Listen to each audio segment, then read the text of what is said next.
नमस्कार. मी संकल्प फाउंडेशनच्या वतीने आपल्या सर्वांचे पुनश्च एकदा स्वागत करतो. आजच्या ह्या वेबिनारला सुरू करण्यापूर्वी आमच्या एनजीओ विषयी एक 2 मिनिटात इथं मांडतो. आमचा एनजीओ गेले 12 वर्ष महाराष्ट्रातल्या विविध भागात ऑनलाईन आणि ऑफलाईन दोन्ही माध्यमातून काम करत आहे. आमच्या एनजीओचं मुख्य तत्व महात्मा गांधीजींचं खेड्याकडे चला आणि स्वामी विवेकानंदी रामकृष्ण परमहंस यांचं शिवभावे जीवसेवा या तत्वाने आमचं एनजीओ गेले 12 वर्ष झाले काम करत आहे. आमच्या एनजीओच्या माध्यमातून समाजाची जी संधी मिळते सेवा करण्याची, त्याबद्दल निश्चितच आम्हाला अभिमान वाटतो. गेल्या 12 वर्षात ग्रामीण विकास असेल, पर्यावरण, शिक्षण, आरोग्य अशा विविध क्षेत्रात आमचं एनजीओ काम करत आहे. आजच्या वेबिनारला सुरू करण्यापूर्वी एक छोटीशी व्हिडिओ क्लिप आमच्या एनजीओची इथं शेअर करतो. नंतर आपण आजच्या वेबिनारला सुरुवात करू.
माझा आवाज येतोय? हा, आता येतोय. कोरोना काळात जेव्हा आमचं हे सगळं हा, बोल विशाल, येतोय आवाज. हा, एक मिनिट. कोरोना काळात जेव्हा आमच्या सगळ्या ऑफलाईन ऍक्टिव्हिटी बंद होत्या, आम्ही ऑनलाईन वेबिनार सिरीज सुरू केली की ज्याच्यात अगदी विविध विषयांवर तज्ज्ञांना आमंत्रित केलं. मग विषय असे होते की एक तर आम्ही ज्या भागात काम करतो, तर कृषी प्रक्रिया उद्योग असतील, शेतीविषयी वेगवेगळ्या पद्धती की ज्यातनं शेतकऱ्यांना फायदा होईल. मिलेट्स फार्मिंग असेल, योगिक फार्मिंग, नॅचरल फार्मिंग, या वेगवेगळ्या पद्धतीतनं शेतकऱ्यांना मी गाईडलाईन मिळेल यासाठी प्रयत्न केले. यासोबत त्या संपूर्ण कालावधीत कोरोनाच्या खूप सारे लोक स्क्रीनचा वापर करत होते. टीव्हीची स्क्रीन असेल, मोबाईलची, कॉम्प्युटरची. त्या स्क्रीनचा वापर करत असताना त्यावर मर्यादा कशी ठेवायची, त्यासाठी आमच्या एन जी ओने ऑनलाईन वर्कशॉप घेतले पॅरेंट्ससाठी, स्टुडंटसाठी. हे त्यानंतर आपले दैवत छत्रपती शिवाजी महाराज, डॉक्टर बाबासाहेब आंबेडकर, भगवान गौतम बुद्ध यांच्या चरित्रावर देखील आम्ही व्याख्यानाचे आयोजन केले.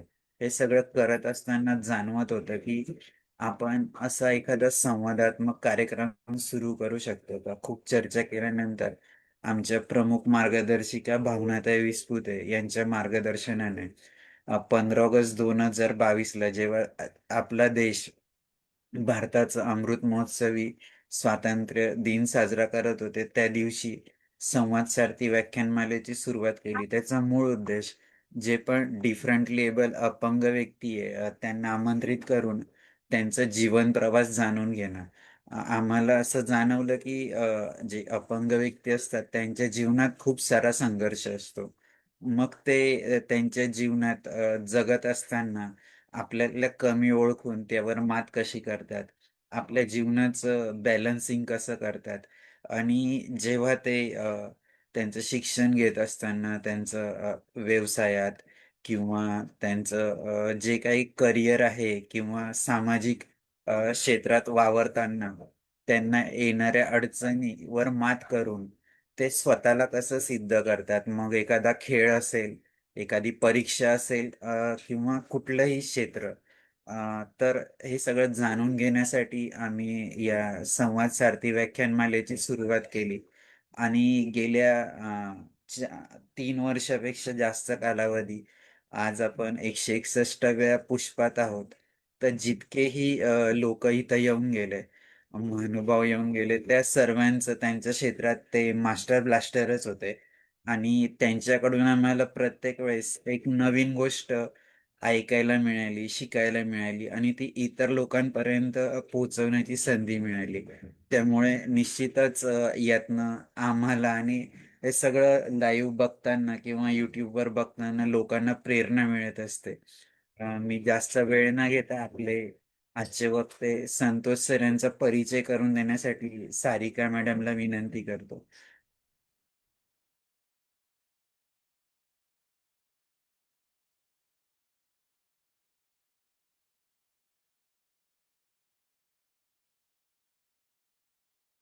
सारिका मॅडम.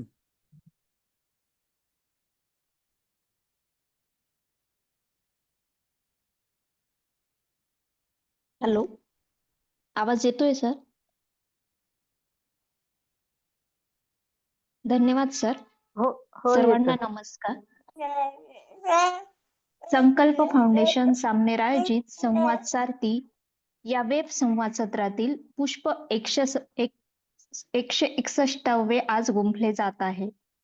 हे पुष्प गुंफण्यासाठी आपल्या अपंगत्वावर मात करत क्रीडा आणि ऑटोमोबाईल क्षेत्रात आपले वेगळे स्थान निर्माण करणारे महाराष्ट्र राज्यातील कोल्हापूर जिल्ह्यातील रहिवासी तसेच भारतीय व्हीलचेअर क्रिकेट संघातील आंतरराष्ट्रीय खेळाडू माननीय संतोष सर्जेराव रांजगणे सर आज आपणास वक्ता म्हणून लाभले आहेत.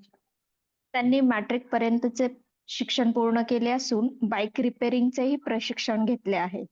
ते वाघबी ऑटो सेंटर येथे मेकॅनिक म्हणून सध्या कार्य करीत आहेत. मुंबई येथील व्हीलचेअर क्रिकेट टीम मधून ते व्हीलचेअर क्रिकेटर म्हणून खेळतात. सन 2023 मध्ये झालेल्या Bharat Bangladesh wheelchair cricket series मध्ये त्यांना उत्कृष्ट खेळाडू म्हणून नामांकन मिळाले आहे. तसेच ब्रँड कोल्हापूर हा अवॉर्डही प्राप्त झालेला आहे. तसेच 21 किलोमीटर व्हीलचेअर मॅरेथॉनचेही ते चॅम्पियन राहिलेले आहेत. कोल्हापूर येथील पॅरा स्पोर्ट्स अकॅडमीचे ते प्रेसिडेंट म्हणूनही काम पाहतात. जीवेश्वर फाउंडेशनचेही ते सदस्य आहेत. त्यांना प्रवास करायला आणि सामाजिक सेवा करायला आवडते. असे हे आपले वक्ते माननीय संतोष सर आज आपणास संतोषजींचे व्हीलचेअर क्रिकेट या विषयावर संवाद साधणार आहे.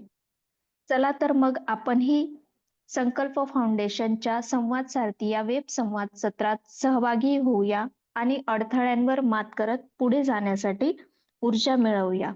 आता अधिक वेळ न घेता मी पुढील सूत्रे विशाल सरांकडे सोपविते.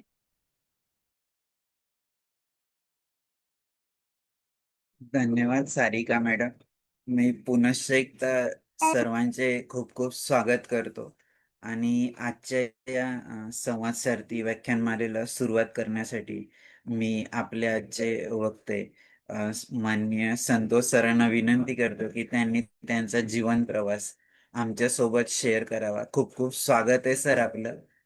तुमचं जीवन प्रवास आमच्या सोबत शेअर. सर्वांना प्रथम नमस्कार. आजच्या या सेमिनार मध्ये माझा जीवन प्रवास समाजासमोर मांडण्यासाठी जी मला संकल्प फाउंडेशनने संधी दिली, या संधीबद्दल मी सर्वप्रथम त्यांचे आभार मानतोय. आणि या सेमिनार मध्ये जेवढे पण श्रोते ऑनलाईन जुडले गेलेले आहेत किंवा जे मला ऐकणार आहेत त्यांचं मी स्वागत करतोय. मी संतोष रांजगणे, पन्हाळा तालुक्यातील राक्षी या गावामध्ये माझा जन्म झाला. साधारण 1,000-1,500 लोकसंख्या असलेलं छोटस गाव, जे की छत्रपती शिवाजी महाराजांच्या पदस्पर्शाने पावन झालेल्या गावामध्ये माझा जन्म झाला. साधारण 1 वर्षाचा असेपर्यंत मी नॉर्मलच होतो. आणि त्यावेळी आमच्या गावामध्ये सरकारी दवाखाने वगैरे अशी काही सोय नव्हती. आणि 1 वर्षाचा झाल्यानंतर एक दिवस सरकारी दवाखान्यातील 2 परिचारिका आमच्या गावामध्ये आल्या आणि त्यांनी सांगितलं की तुमच्या मुलाला डोस द्यायचा आहे म्हणून. मग माझी आई मला कडेवर घेऊन दारामध्ये आली. त्या परिचारिकांनी माझ्या दोन्ही खुब्यामध्ये 2 इंजेक्शन्स दिले आणि त्या निघून गेल्या. संध्याकाळपर्यंत मी नॉर्मल होतो. संध्याकाळी मला थोडासा ताप आला आणि ताप आल्यानंतर माझी तब्येत थोडीशी बिघडली. सकाळपर्यंत अशी परिस्थिती झाली की मी 1 वर्षाचा असेपर्यंत घरामध्ये लुडबुड करायचो, उठण्याचा प्रयत्न करायचो, रांगायचो. म्हणजे माझी हालचाल जी होती ती पूर्णपणे थांबली कमरेच्या खाली. घरच्यांना काहीच समजेना की असं अचानक काय झालंय. मग त्यानंतर ते मला कोल्हापूर येथे दवाखान्यामध्ये घेऊन गेले. डॉक्टरांना दाखवलं. डॉक्टरांनी परत मला इंजेक्शन वगैरे दिले, औषधोपचार केले. संध्याकाळपर्यंत माझा ताप कमी आला, पण माझ्या शरीराच्या हालचालीमध्ये काही फरक पडेना. कोणाला काहीच कळेना की कशामुळे अचानक झाले.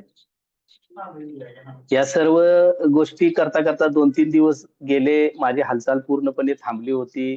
बऱ्याच डॉक्टरांना दाखवले आई-वडिलांनी, पण कोणाचंच काही चालेना. नंतर सर्वांच्या हळूहळू लक्षात यायला आले की पोलिओ सदृश्य काहीतरी दिसतंय.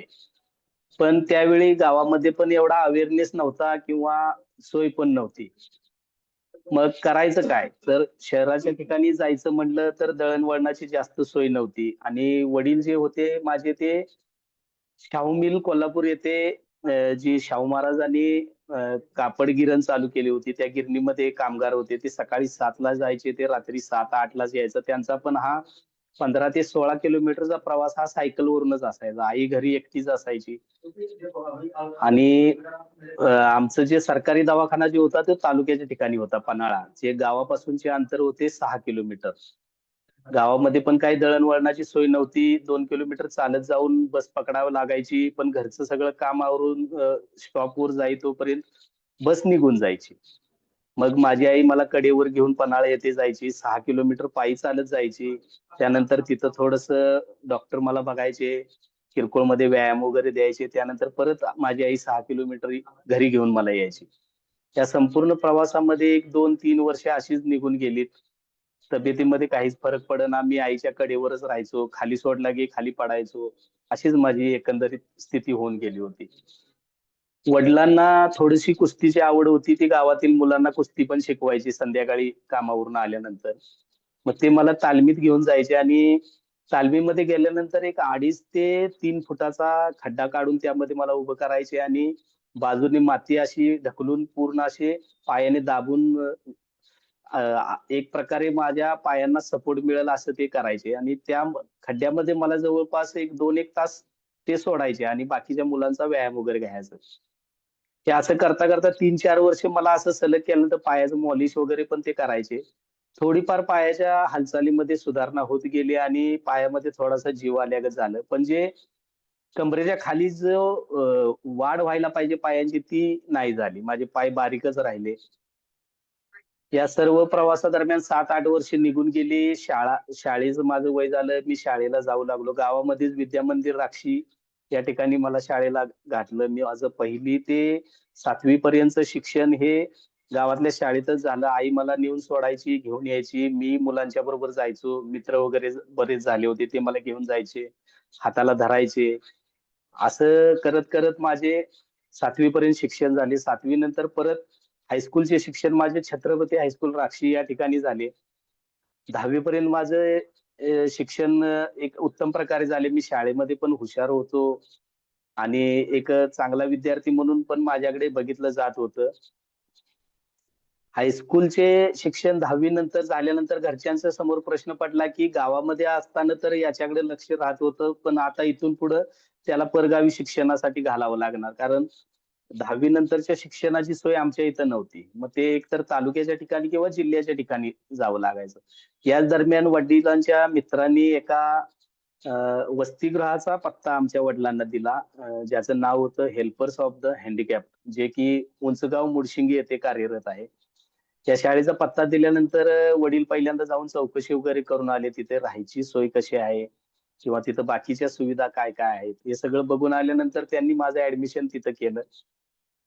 इयत्ता 11वी मी महावीर कॉलेज या ठिकाणी केली. हेल्पर्स ऑफ द हँडिकॅपमध्ये वसतिगृहाबरोबर तिथं शिक्षणाची पण सोय होती, की त्यांची एक बस होती. ती बसमधून सर्व विद्यार्थ्यांना घेऊन त्या महाविद्यालयामध्ये आम्हाला सोडायचे. खालच्या तळमजल्यावर आमचे क्लास भरायचे आणि असं करत करत माझं 11वीचं शिक्षण पूर्ण केलं मी. 12वीला प्रवेश घेतल्यानंतर असं झालं की वसतिगृहामध्ये दिव्यांग मुलांच्या ऑपरेशनची सुद्धा सोय होती. ते नंबर प्रमाणे असे 3-4 मुलांना डॉक्टरकडे नेऊन त्यांचे ऑपरेशन करायचे, जेणेकरून त्यांच्या दिव्यांगत्वामध्ये थोडाफार सुधार होईल. आणि 6-7 महिने झाले 12वीचे आणि माझा नंबर लागला. तोंडावर परीक्षा होती, पण मला चालण्यामध्ये सुधारणा होणार होती, यामुळे मी थोडंसं ऑपरेशनसाठी तयार झालो. माझ्या पायाची एकूण वसतिगृहामध्ये 3 ऑपरेशन झालीत. जे राजारामपुरीमध्ये अस्थिव्यंग तज्ञ आहेत, डॉक्टर पी.जी. कुलकर्णी. यांच्याकडे माझ्या पायाची ऑपरेशन झालीत. त्यानंतर माझा थोडा पायाचा आकार बदलला. चालण्यामध्ये मला त्यांनी कॅलिपर वापरायला दिले. आणि थोडासा व्यायाम दिल्यानंतर मी थोडंसं सरळ चालू लागलो. जे माझ्या पाठीला कुबड आलं होतं पहिल्यांदा, गुडघ्यावर हात ठेवून चालत होतो मी ऑपरेशन पूर्वी. त्यामध्ये सुधारणा होत गेली आणि मी सरळ चालायला लागलो. पण या दरम्यान एक अशी गोष्ट घडली, की 12वीची परीक्षा चालू झाली होती. माझ्या पायामध्ये प्लॅस्टर होतं आणि प्लॅस्टर घालूनच मी परीक्षेला जात होतो आणि 3 दिवस सलग परीक्षेला गेल्यामुळे आणि त्या प्लॅस्टरवर लोड पडल्यामुळे त्याच्यातून थोडासा रक्तस्राव चालू झाला. आणि माझ्या पायाचे 3 ते 4 टाके जे असतात ते उसवले गेले. आणि पुढच्या 3 पेपरना मला हजर राहता आलं नाही, कारण पूर्ण मी हॉस्पिटलायझेशन झालो होतो. त्यानंतर परत 1.5 महिना मला हॉस्पिटलमध्ये राहावं लागलं. असा एकंदरीत माझा हा 12वीचा प्रवास झाला. मी फेल झालो. पुन्हा 12वीला बसण्याचा प्रयत्न केला, पण पुन्हा आणखी एक ऑपरेशन करायची वेळ आली. अशा गोष्टीमध्ये 1.5-2 वर्ष माझी ही गेलीत ऑपरेशनच्या काळात. त्यामध्ये शैक्षणिक गोष्टीकडे माझं थोडंसं दुर्लक्ष झालं आणि त्यामुळं मला वसतिगृह सोडावं लागलं. वसतिगृह सोडल्यानंतर समोर प्रश्न पडला, की आता करायचं काय? तर हा प्रश्नाचं उत्तर शोधता शोधता मला माझ्या टू व्हीलर प्रशिक्षण हा 1 वर्षाचा सरकारी डिप्लोमा आहे. त्याचा हा लागला. म्हणजे माहिती मिळाली आणि त्यानंतर मी माझ्या 10वीच्या मार्क लिस्टवर तिथे प्रवेश घेतला. 1 वर्षाचा ऑटोमोबाईल क्षेत्राचा प्रशिक्षण पूर्ण करण्याचा हा निर्णय माझा होता. कारण मला काहीतरी वेगळं करायचं होतं. चॅलेंजिंग असं मला एक्सेप्ट करायचं होतं. कारण टू व्हीलर रिपेअरिंगच्या क्षेत्रामध्ये बघायला गेलं तर सर्वसाधारण सदृढ लोकच भाग घेतात. कारण बाईकचं वजन असतं किंवा त्याची ट्रायल बघावी लागते. त्याचे अ, अ, दुरुस्त करताना शरीराची भरपूर हालचाल लागते. असे चॅलेंजेस असताना सुद्धा मी एक क्षेत्र निवडलं.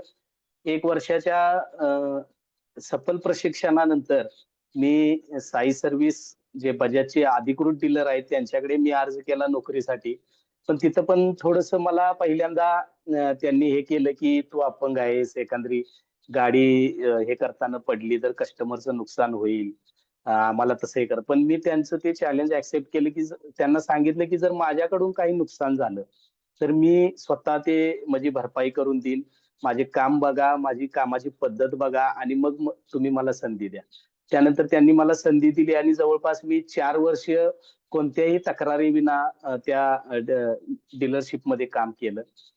हळूहळू मी एक निष्णात मेकॅनिक बनत गेलो. 4 वर्षानंतर मी माझं स्वतःचं वर्कशॉप सुरू करण्याचा निर्णय घेतला. कोणालाही मदतीला न घेता मी स्वतःचं वर्कशॉप रिपेरी चालू केलं. आज जवळपास या व्यवसायामध्ये मला एक 17 ते 18 वर्षाचा अनुभव आहे. माझ्या हाताखाली कोणीही काम करत नाही. मी सर्व कामे ही माझं मी एकटा करतो. आणि हे काम करत करतच माझे लग्न सुद्धा झाले. मला एक सहचारिणी भेटली जिचं नाव आहे प्राजक्ता. या प्राजक्ताचा मला म्हणजे माझ्या आयुष्यामध्ये मला उभं करण्यामध्ये खूप मोठा सहवास आहे. कारण एका दिव्यांगाशी सदृढ मुलीने लग्न केलं होतं आणि मला तिचा अभिमान आहे की सर्व परिस्थितीमध्ये तिने मला आजपर्यंत आतापर्यंत साथ दिली आहे. त्यामुळे मी तिला या मंचावरून धन्यवाद म्हणू इच्छितोय. या दुचाकी रिपेअरिंगच्या प्रवासामध्ये काम करत असता असता माझ्यामध्ये एक खेळाडू वृत्ती पण होती. कारण मी ज्यावेळी महाविद्यालयामध्ये होतो त्यावेळी मी दिव्यांगांच्या स्पर्धामध्ये सहभाग घेत होतो. 2001 साली मी चेन्नई येथे झालेल्या राष्ट्रीय स्पर्धेमध्ये पॅरा टेबल टेनिस, गोळाफेक, थाळीफेक आणि स्विमिंग या प्रकारामध्ये भाग घेतला होता आणि यामध्ये पदक मिळवले होते. पण दुचाकी व्यवसायाच्या याच्यामुळे मला थोडं त्या खेळाच्या प्रशिक्षणामध्ये किंवा सरावामध्ये खंड पडला होता आणि या खंडामुळे मला जास्त खेळता आलं नाही. आणि असेच दिवसांदिवस वर्षानुवर्षे निघत गेली आणि मग एकदा Facebookच्या माध्यमातून मला व्हीलचेअर क्रिकेट बद्दल माहिती मिळाली. तसं क्रिकेट मी लहानपणी गावामध्ये भरपूर खेळलोय. गावातील मुलांच्या बरोबर गल्लीमध्ये क्रिकेट त्यावेळी मी बसून खेळायचो. ते मुले मला फक्त बॅटिंगसाठीच हे करायचे. कारण मला पळता येत नव्हतं किंवा हालचाल माझी जास्त नव्हती. त्यामुळे क्षेत्ररक्षण करताना ते थोडे मला संघाच्या बाहेर बसवायचे. खूप वाईट वाटायचं. पण जेवढे पण मित्र माझे होते त्यांनी मला घेऊन बरेच वर्ष आम्ही खेळलो. बाकीचे खेळ सुद्धा मी खेळलो. आणि एक दिवस असा आला की Facebookच्या माध्यमातून मला समजलं की व्हीलचेअर क्रिकेट होतंय आणि कोल्हापूरचे पण माझे ते 1-2 मित्र होते दिव्यांग. ते पण या खेळामध्ये भाग घेत होते. त्यांच्या माध्यमातून मी थोडी आणखी माहिती काढली तर समजलं की बाबा आपल्या महाराष्ट्राची पण व्हीलचेअर क्रिकेटची टीम आहे आणि भारतीय संघ पण आहे आणि ज्यांच्या मॅचेस पण होतात व्हीलचेअरवरून. आणि त्या माहिती काढल्यानंतर मग मुंबई येथे महाराष्ट्र राज्यासाठी एक सराव आणि ट्रायल सिलेक्शन ठेवलं होतं.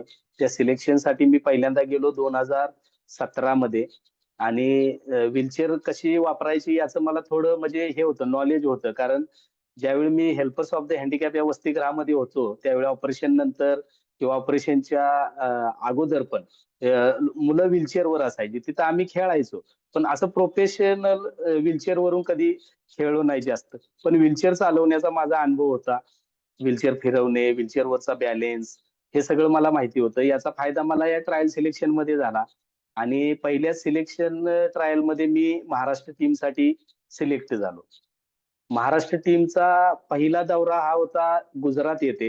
गुजरात, महाराष्ट्र आणि उत्तराखंड या 3 संघांचा ट्राय सिरीज सामना होता गुजरात येथे आणि यामध्ये मी माझं पहिली व्हीलचेअर क्रिकेटचा सामना खेळण्यासाठी कोल्हापूर ते गुजरात हा रेल्वेनं प्रवास केला. तिथे गेल्यानंतर आमच्या मॅचेस सुरू झाल्या आणि पहिल्याच मॅच मध्ये मला बॉलिंग टाकण्याची संधी कॅप्टननी दिली आणि या सामन्यामध्ये असं असं काय मिरॅकल झाला की माझे टॅलेंट होतं का काय होतं मला समजलं नाही. मी एकूण 4 विकेट्स मिळवल्या तिथे आणि 12 बॉलमध्ये 38 रन बनवल्या होत्या. खेळायची पण संधी मला त्यावेळी दिली गेली पहिल्यांदा ओपनिंग खेळण्यासाठी आणि याचा फायदा मला झाला आणि हा सामना आम्ही खूप मोठ्या फरकाने जिंकला गुजरात विरुद्धचा आणि या सामन्यामध्ये मला मॅन ऑफ द मॅच हा एक पुरस्कार मिळाला आणि त्यानंतर best bowler of the tournament हा पण मला पुरस्कार मिळाला. एकूण सामन्यामध्ये मी 7 विकेट घेतल्या होत्या 5 मॅचेस मध्ये आणि इथून हा माझा व्हीलचेअर क्रिकेटचा प्रवास सुरू झाला. मग त्यानंतर गुजरात नंतर पुढची टुर्नामेंट उत्तराखंडला एक झाली. त्यानंतर दिल्लीला IWPL झालं. त्यानंतर चेन्नईला झालं, मुंबईला झाल्या. अशा बऱ्याच सामन्यामध्ये मी माझं क्रिकेटचं टॅलेंट दाखवत गेलो. तेवढा सराव पण मी करत गेलो. सरावाची आमच्या कोल्हापूरमध्ये जास्त सोय नव्हती. पण माझ्या गावाशेजारी एक शाळा आहे, एकलव्य पब्लिक स्कूल. त्यांचं थोडंसं मैदान रिकामं असायचं. तर मी माझ्या मुलांना, गावातल्या मुलांना वगैरे व्हीलचेअर वगैरे घेऊन तिथं क्रिकेटचा माझा सराव करत होतो. रोज 2-1 तास माझा हा सराव चालू होता.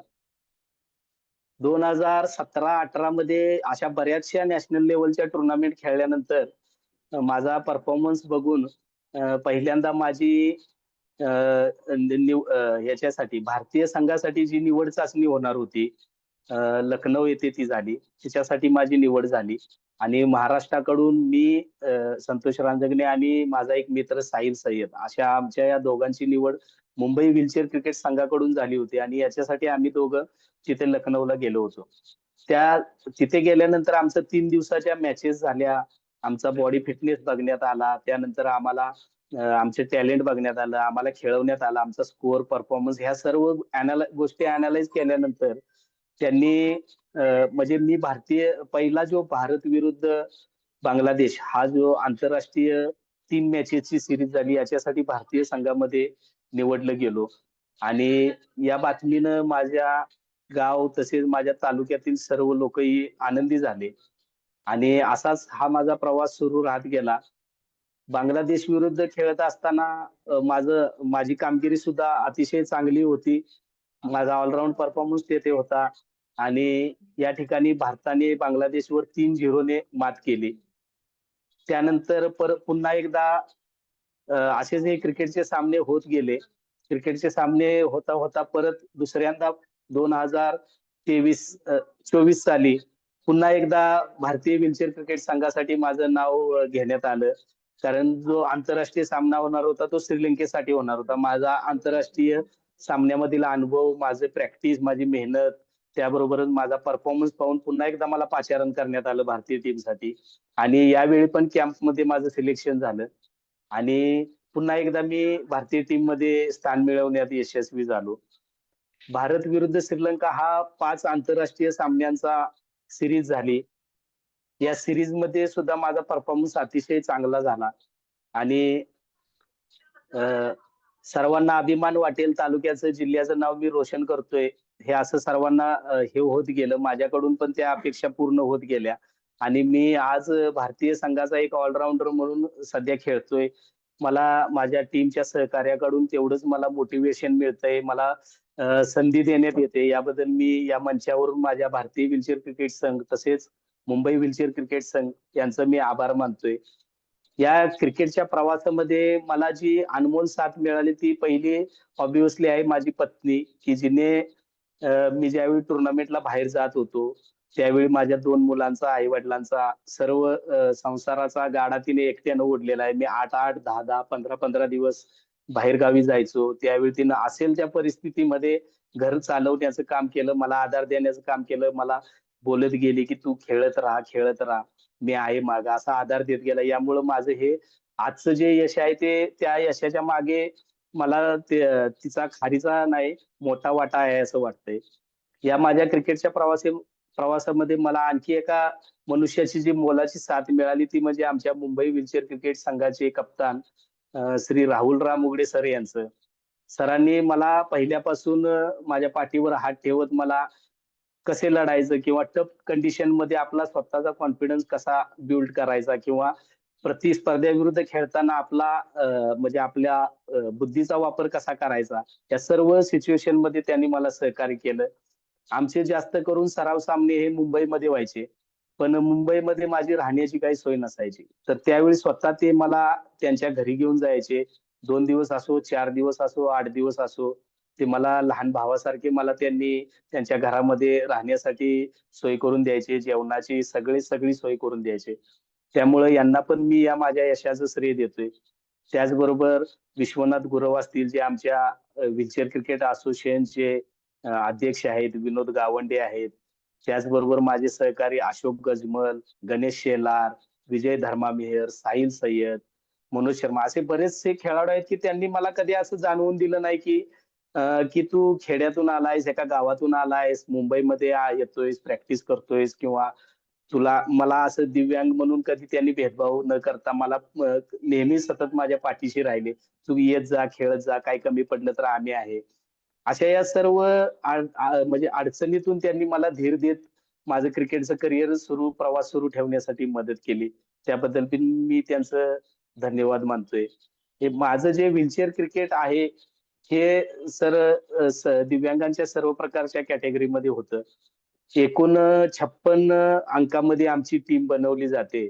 या 56 अंकामध्ये जे एम्प्युटी आहेत म्हणजे ज्यांचा अपघाताने 1 किंवा 2 पाय गुडघ्याच्या वरून जो निकामी झालेला असतो, तसे खेळाडू खेळू शकतात. जे दोन्ही पायाने दिव्यांग आहेत ते खेळू शकतात. जे एका पायाने दिव्यांग आहेत ते सुद्धा खेळू शकतात. त्याचबरोबर ज्यांचा अपघाती म्हणा किंवा स्पायना बायपेडा म्हणून एक हा म्हणजे लहानपणी कमरेवरच्या फोड्यामुळे त्यांना शारीरिक व्यंग आलेलं असतं. असे स्पायनल कॉर्ड इंजुरी मुलं सुद्धा आमचं क्रिकेट खेळू शकतात. आणि सर्वांना त्यांच्या दिव्यांगत्वानुसार एक ठराविक अशी टक्केवारी दिलेली आहे आणि त्या टक्केवारीनुसार एकूण 11 जणांचे हे 56 पॉइंट व्हावे लागतात आणि 56 पॉइंट मध्ये आमची ही टीम बनते आणि आम्ही या व्हीलचेअर वरून क्रिकेट खेळतो. व्हीलचेअर क्रिकेटचे सामने म्हणायचे झाले सर तर जिल्हा स्तरावरून आता जगभरामध्ये एकूण 6 ते 7 देश हे व्हीलचेअर क्रिकेट खेळतात. आणि या व्हीलचेअर क्रिकेटमुळे सर माझ्याबरोबरच अनेक असे दिव्यांग आहेत की जे दिव्यांगत्वामुळे न्यूनगंडामुळे घरी बसलेले आहेत किंवा त्यांना काही करण्याची उमेद नाही. त्यांना उमेद मिळते आम्हाला बघून की चला आपण पण क्रिकेट खेळूया किंवा क्रिकेटच्या माध्यमातून घराच्या बाहेर पडण्याची एक संधी मिळते. असं हे आमचं व्हीलचेअर क्रिकेट आहे सर. व्हीलचेअर क्रिकेट बद्दल बोलायचं झालं सर तर पॅरालिम्पिक जे आहे आपल्या म्हणजे दिव्यांगांची खेळ संस्था आहे त्याच्यापासून थोडंसं वेगळं आहे कारण क्रिकेट हे आपल्या भारतामध्ये भारतीय क्रिकेट बोर्ड म्हणजे जे बीसीसीआय म्हणून संबोधलं जातं यांच्या आधिपत्याखाली चालतं आणि पॅरालिम्पिक आहे ते आपल्या भारत सरकारच्या आधिपत्याखाली चालतं. व्हीलचेअर क्रिकेट बद्दल अजून सांगायचं झालं तर व्हीलचेअर क्रिकेटला सर आता रिसेंटली बीसीसीआयने एक डीसीसीआय म्हणून कमिटी करून दिलेली आहे ज्याच्यामध्ये फिजिकली चॅलेंज्ड व्हीलचेअर, डेफ क्रिकेट, डम क्रिकेट आणि ब्लाइंड क्रिकेट असे 4 प्रकारचे दिव्यांग क्रिकेट जे आहेत यांच्यासाठी एक समिती स्थापन करून दिलेली आहे आणि या समितीच्या अंडर खाली आमच्या संपूर्ण जगभरात तसेच संपूर्ण देशामध्ये या मॅचेस होतात आणि ऑर्गनायझेशन होतं आणि आम्हा दिव्यांगांना या प्लॅटफॉर्म वरून आमचं टॅलेंट दाखवण्याची संधी मिळते. त्या अशा प्रकारे हे आमचं व्हीलचेअर क्रिकेट चालतंय.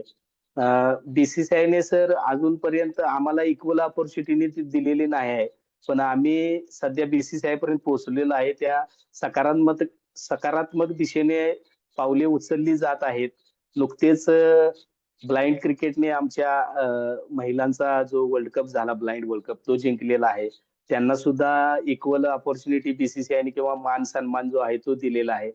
नक्कीच येत्या पुढील काळामध्ये आमचा व्हीलचेअर तसेच फिजिकली चॅलेंजर क्रिकेटचा पण असाच मान सन्मान वगैरे हा होत जाईल आणि त्यामुळं हे व्हीलचेअर क्रिकेट खेळून खरंच मी समाधानी झालोय कारण मला माझ्या ऑटोमोबाईल क्षेत्रापेक्षा जर कोणी प्रसिद्धी दिली असेल तर या व्हीलचेअर क्रिकेटनं दिलेली आहे. कारण एक मनुष्याच्या आतमध्ये प्रत्येकामध्ये एक खेळाडू दडलेला असतो. ते खेळाडू बाहेर काढण्याचं काम हे मला व्हीलचेअर क्रिकेटच्या माध्यमातून मिळालंय.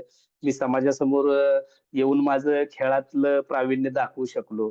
या व्हीलचेअर क्रिकेटमुळेच मला आपल्या महाराष्ट्राचे लाडके मुख्यमंत्री श्री एकनाथ शिंदे साहेब यांच्या हस्ते मला उत्कृष्ट खेळाडू म्हणून दिव्यांग शासन आपल्या दारी या या कार्यक्रमामध्ये मला सन्मानित करण्यात आलं. त्याचबरोबर कोल्हापूर जिल्ह्याचा एक मानलेला पुरस्कार आहे की जो ब्रँड कोल्हापूर या नावाने ओळखला जातो.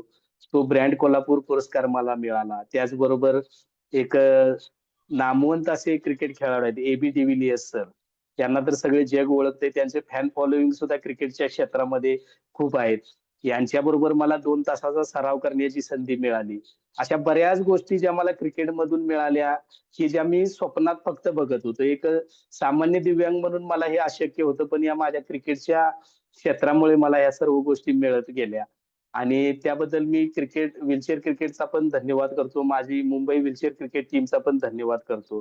त्याचबरोबर भारतीय क्रिकेट संघाचा पण मी धन्यवाद करतो की ज्यांनी मला हा प्लॅटफॉर्म उपलब्ध करून दिला.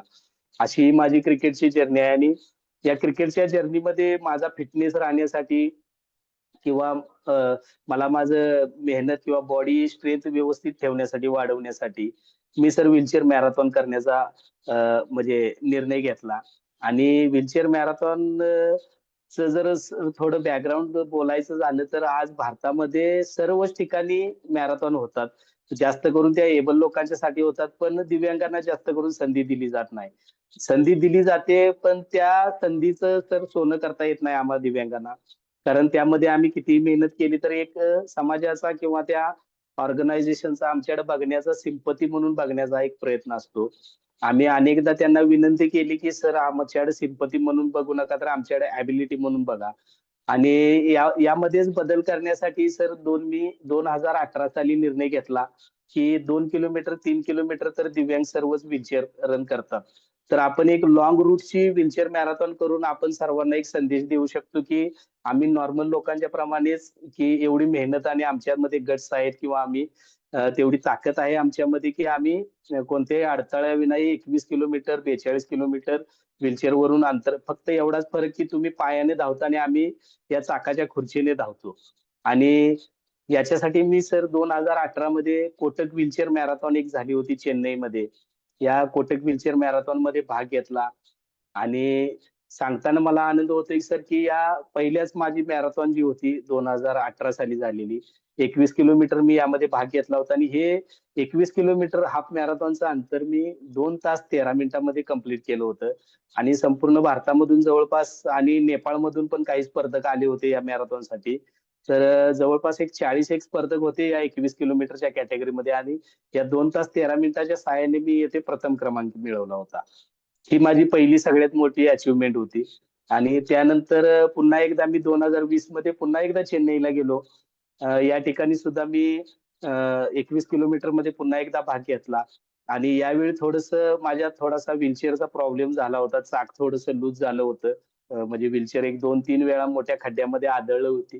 त्या आदळल्यामुळे थोडासा त्या चाकाला बेंड पण आला होता. तरी सुद्धा मी माझी म्हणजे हार न मानता ही मॅरेथॉन पूर्ण करण्याचा निर्णय घेतला. आणि पुन्हा एकदा 2 तास 16 मिनिटांमध्ये मी पुन्हा एकदा व्हीलचेअर 21 किलोमीटरची हाफ मॅरेथॉन ही पूर्ण केली. त्यानंतर सर मी कोल्हापूरमध्ये सुद्धा आमच्या जे बाकीचे दिव्यांग आहेत यांना घरातून बाहेर पडण्यासाठी थोडासा प्रयत्न केला. रगेडियन मॅरेथॉन असू दे किंवा लोकमत महामॅरेथॉन असू दे, सकाळची मॅरेथॉन असू दे, यामध्ये मी सुरुवातीला जाऊन त्यांना रिक्वेस्ट करून संधी देण्याची विनंती केली. आणि 10 किलोमीटर 5 किलोमीटर व्हीलचेअर मॅरेथॉन मध्ये भाग घेतला. संपूर्ण कोल्हापूरला दाखवून दिले की आपण घरात न बसता जर आपण एखाद्याकडे संधी मागितली तर ते सुद्धा लोक देऊ शकतात. आणि माझं हा मेसेज बघून किंवा माझं 1 वर्षाची हे मॅरेथॉन वगैरे करतेला बघून जवळपास 8 ते 10 दिव्यांगांनी कोल्हापूर रगेडियन या महामॅरेथॉन मध्ये भाग घेतला. यशस्वीरित्या 5 किलोमीटरचं अंतर पूर्ण केलं. त्यानंतर लोकमत महामॅरेथॉन मध्ये सुद्धा भाग घेतला. सकाळ मॅरेथॉन मध्ये भाग घेतला. त्यानंतर सद्भावना दौड एक झाली. यामध्ये पण बऱ्याच दिव्यांगांनी भाग घेतला जे की व्हीलचेअरवर होते. आणि याचं कुठंतरी मला समाधान मिळालं की बाबा आपल्या एका मेसेजमुळे किंवा आपली ही मेहनत बघून बरेच दिव्यांग घरातून बाहेर पडतायत. हा एकंदरीत झाला व्हीलचेअर मॅरेथॉनचा आणि माझ्या क्रिकेटच्या फिटनेससाठीचा एकंदरीत प्रवास हा असा सुरू होत गेला. आणि याबरोबर मला एका फेसबुकच्या माध्यमातून असं कळालं की माझ्यामध्ये एक समाजसेवा करण्याची पहिल्यापासून आवड होती. जिथे पण कोण गरजू किंवा कोण दिसेल तर माझा त्याच्याकडे बघण्याचा दृष्टिकोन हा गरीब किंवा तो म्हणजे कोणत्या तरी वस्तूसाठी आपल्या दारात आलाय हा न बघता मी त्याच्यामध्ये एक माणूस, चांगला माणूस किंवा त्याला एक संधी देण्याची म्हणजे हे बघत असतो. कारण मला जेवढ्या लोकांनी संधी दिली त्या संधीमुळेच मी आज या ठिकाणी आहे. तर माझं पण कर्तव्य बनतंय की समाजाकडून जशी आपली काही अपेक्षा असते की समाजानं आपल्यासाठी काहीतरी केलं पाहिजे, तसं आपली पण तशी म्हणजे क्षमता पाहिजे की समाजासाठी काहीतरी केलं पाहिजे, समाजाला काहीतरी दिलं पाहिजे. हे प्रत्येकाचं कर्तव्य प्रत्येकाने निभावलं पाहिजे. तर समाजामध्ये आपण व आपल्यामध्ये समाज हा दिसून येईल. तर याच्यासाठी मी सर फेसबुकवर नेहमी असे लोकांचे व्हिडिओ वगैरे बघायचो. त्यांच्यापासून मोटिवेशन घ्यायचो. कुठे आपल्याला मदत करता येते का काय असं बघायचो. आणि यामध्ये मला सर कोल्हापूरमध्ये एक जीवेश्वर फाउंडेशन नावाची संस्थेची माझी संपर्क आला. त्यांनी फेसबुकवरून आवाहन केलं होतं की ज्यांना कुणाला एक समाजसेवा करायची आहे, त्या समाजसेवेसाठी त्यांनी एक मिसळ पार्टी आयोजन केलं होतं. यामध्ये एक चर्चासत्र आयोजित केलं होतं की लोकांच्या गरजा किंवा किती लोक अडचणीत असतात. जर आपण जर सक्षम असेल तर इतरांची का मदत करू दे किंवा कशा प्रकारे मदत करता येईल याच्यासाठी एक जवळपास 2-2.5 तासाचं चर्चासत्र होतं. या चर्चासत्रामध्ये मी भाग घेतला आणि त्यानंतर जीवेश्वर फाउंडेशन बद्दल माहिती जाणून घेतल्यानंतर मी मनाला ठरवले की मला या फाउंडेशन बरोबर काम करायचं आहे. आता थोडंसं जीवेश्वर फाउंडेशन बद्दल मी सर सगळ्यांना सांगू इच्छितो. 2019 साली सर कोल्हापूरमध्ये एक महापूर आला होता आणि या महापूरमध्ये हायवे असेल किंवा आमच्या कोल्हापूर सिटीमधील जे सखल भाग होते त्या सखल भागामध्ये लोकांच्या घरामध्ये पाणी गेलं होतं आणि प्रशासन कुठं तर कमी पडत होतं त्या लोकांपर्यंत पोहोचण्यासाठी आणि न्यूजच्या माध्यमातून त्यानंतर टीव्ही चॅनलच्या माध्यमातून असं सगळ्यांना कळत होते की या ठिकाणी मदतीची गरज आहे. असे लोक अडकलेत, प्रशासन पोहोचू शकत नाही, त्यांना अन्नधान्याची गरज आहे, जेवणाची गरज आहे, त्यांना कपड्याची गरज आहे, त्यांना रात्री झोपण्यासाठी अंथरुणाची गरज आहे. त्याचबरोबर त्यांना अंतर्वस्त्र असतील किंवा कपडे असतील अशा किंवा मेडिकलची गरज आहे. अशा बऱ्याच अशा रिक्वायरमेंट सोशल मीडियातून समजत होत्या, न्यूज चॅनल मधून समजत होत्या आणि हे बघून एक कोल्हापूरचे रजत कुमार ओसवाल म्हणून सर आहेत. यांनी स्वतः त्यांच्या घरातून जेवढं त्यांना शक्य होईल तेवढं डब्यामध्ये ते जेवण बनवायचे 8-10 लोकांचे. त्यांची मम्मी, त्यांचे वडील त्यांना ते या कामामध्ये मदत करायचे. ते 8-10 जणांचे जेवण घेऊन ते रेल्वे स्टेशन असो किंवा कुंभार गल्ली असो अशा ठिकाणी जाऊन ते जेवण द्यायचे. आणि त्यांना कुठेतरी वाटलं की आपण करतेली मदत कुठेतरी कमी पडते. अजून भरपूर असे लोक आहेत की त्यांच्यापर्यंत मदत करण्याची गरज आहे. मग त्यानंतर त्यांनी त्यांच्या मित्रपरिवारामध्ये आवाहन केलं. त्या आव्हानाला प्रतिसाद देऊन त्यांचे 10-15 मित्र एकत्र आले आणि त्या सर्वांनी मिळून एक जेवण किंवा त्या गरजूंना ब्लँकेट असेल, पाण्याच्या बॉटल असतील, औषध असतील हे त्यांच्या ताकदीप्रमाणे त्यांनी गोळा करण्याचा प्रयत्न केला आणि ते डिस्ट्रीब्यूट करत गेले. हे असंच काम 1-2-3 वर्ष होत गेलं आणि त्यानंतर मला समजलं. त्यानंतर मी या फाउंडेशनच्या चर्चासत्रात भाग घेतला आणि सरांना सांगितलं की सर मला तुमच्या बरोबर काम करायचं आहे. गेली 2-2.5 वर्ष झाले मी या जीवेश्वर फाउंडेशन बरोबर काम करतोय आणि सांगताना आनंद होतोय की या जीवेश्वर फाउंडेशन मध्ये समाजातील सर्व प्रकारचे लोक आहेत. आता आमची एक कोर कमिटी म्हणून आहे की जे जीवेश्वरचं सर्व काम पाहतात. 10 ते 15 लोक आहेत यामध्ये. यामध्ये समाजातील वेगवेगळ्या क्षेत्रातील लोक आमच्या बरोबर काम करतात. कोणी पोलीस खात्यामधले आहेत, कोणी वकील क्षेत्रामधले आहेत, कोणी माझ्यासारखा दुचाकी मेकॅनिक आहे, कोणी महिला आहेत ज्या गृहिणी आहेत. त्याचबरोबर काही असे लोक आहेत की जे समाजातील सर्व घटकांमध्ये मधून येतात. असे 10-15 लोकांचा आमचा ग्रुप आहे सर. आणि आम्ही दर शनिवारी आमचे जे कोल्हापूरचे जे छत्रपती प्रमिला राजे रुग्णालय आहे त्या रुग्णालयामध्ये जातो सर आणि दर शनिवारी आम्ही 1500 ते 1600 रुग्ण तसेच रुग्णांच्या नातेवाईकांना मोफत असा अल्पोपहार देतो ज्यामध्ये उपीट असतं, पोहे असतात, शिरा असतो. अशा विविध प्रकारचा आम्ही त्यांना आहार देतो आणि महिन्यातून एक वेळा आम्ही ज्या काही आमच्या कोल्हापूर जिल्ह्याच्या जवळपास अंधशाळा, आश्रमशाळा किंवा अनाथ आश्रम जे आहेत जिथे आम्हाला रिक्वायरमेंट येईल की इथे अन्नधान्याची अशी गरज आहे अशा शाळांमध्ये जाऊन उत्कृष्ट प्रतीचं असं सामान खरेदी करून आम्ही सर तिथं स्वतः जाऊन मोफत असं अन्नदानाचं कार्य करत आहे. आणि असा हा जीवेश्वरचा पण प्रवास सर माझ्या आयुष्यामध्ये चालू आहे आणि या जीवेश्वर फाउंडेशनमुळे मला समाजाची सेवा करण्याची संधी मिळाली सर. आणि यामधून सुद्धा माझी समाजामध्ये एक वेगळी ओळख निर्माण होत गेलेली आहे. अशा प्रकारे जीवेश्वरचं काम सुद्धा चालू आहे. त्याचबरोबर आणखी एक सर माझ्या आयुष्यामध्ये एक असा टप्पा आला की त्यामध्ये त्याची पण जबाबदारी मला घ्यावी लागली. ते म्हणजे दिव्यांग खेळाडू आणि या खेळाडूंच्यासाठी काम करणे. या आता सर महाराष्ट्रामध्ये बरेच असे दिव्यांग खेळाडू आहेत की ते Paralympic sport association of Maharashtra यांच्या अंतर्गत खेळतात आणि याचीच एक मान्यताप्राप्त संघटना आहे आमच्या कोल्हापूर जिल्ह्यामध्ये पॅरालिम्पिक स्पोर्ट असोसिएशन कोल्हापूर ज्याचे अध्यक्ष आहेत माननीय श्री देवदत्त माने सर आणि श्री विकास चौगले सर. हे या सर्व खेळाडूंचं सर प्रतिनिधित्व नेतृत्व करतायत आणि त्यांच्या परीने सर त्यांचं काम चालू आहे उत्कृष्ट असे त्यांच्या मार्गदर्शनाखाली कोल्हापूर जिल्ह्यामधून सर जवळपास एक 8-10 शिवछत्रपती जो महाराष्ट्र राज्याचा सर्वोच्च खेळाडू पुरस्कार आहे ते पुरस्कार प्राप्त खेळाडू त्यांनी घडवलेले आहेत.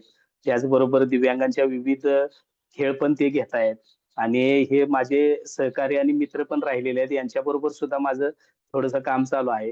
पण सर कुठेतरी देवदत्त माने सर असतील, ते आमचे जे आहेत ते प्रहार दिव्यांग क्रांती संघटनेचे अध्यक्ष पण आहेत, जे की माननीय बच्चू कडू साहेब चालवतात प्रहार संघटना.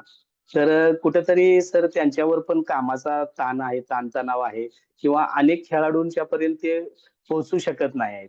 कारण ते सुद्धा एक स्वतः दिव्यांग आहेत. त्यांचा घर घर प्रपंच सांभाळून सुद्धा ते काम करत आहेत. विकास चौगले म्हणून जे आमचे मित्र आहेत, ते सुद्धा दिव्यांगच आहेत. ते सुद्धा हे सर्व पाहतच हे काम करत आहेत. मग त्यानंतर माझ्यावर एक अशी जबाबदारी वाटली, की बाबा जे खेळाडू किंवा जे दिव्यांग घरी आहेत, त्यांना खेळाबद्दल जागरूक करणे किंवा त्यांना एक समाजाच्या याच्यामध्ये प्रवाहामध्ये सामील करून घेण्यासाठी आपण थोडीशी मेहनत अजून करायला पाहिजे. आणि या मेहनत करण्याच्या निर्णयामध्येच आम्ही सर्व दिव्यांग खेळाडू एकत्र आलो सर. आणि आम्ही पॅरा स्पोर्ट्स अकॅडमी कोल्हापूर नावाचं एक वृक्ष लावलं सर, गेले 3 महिने झालं. आणि या पॅरा स्पोर्ट्स अकॅडमी कोल्हापूरच्या माध्यमातून आमचा आता हा प्रवास सुरू आहे. या पॅरा स्पोर्ट्स अकॅडमी स्थापन करण्यामध्ये मला जे सहकार्य मिळाले, ते माझे सहकारी विकास चौगले सर, की जे दिव्यांग आहेत, जे नॅशनल पॅरा टेबल टेनिस खेळाडू आहेत. विष्णुपंत पाटील आहेत, ते पण ऍथलेटिक्सचे 6 ते 7 वेळा त्यांनी रिप्रेझेंट केलेलं आहे. ते आमच्या अकॅडमीमध्ये प्रशिक्षण देण्याचं काम करत आहेत. त्याचबरोबर जानकी मोकाशी म्हणून ताई आहेत, ज्या आमच्या महिला खेळाडूंना योग्य ते मार्गदर्शन करतायत. त्याचबरोबर स्वतः दिव्यांग असूनही त्या कोल्हापूर जिल्ह्याच्या पहिला महिला शूटर बनण्याचा त्यांना मान मिळालेला आहे. त्याचबरोबर त्यांना राष्ट्रीय फेन्सिंगमध्ये, व्हीलचेअर फेन्सिंगमध्ये सुद्धा मेडल प्राप्त आहे. त्याचबरोबर माझे अजून एक सहकारी आहेत, किशोर तावडे व त्यांच्या धर्मपत्नी सुप्रिया तावडे.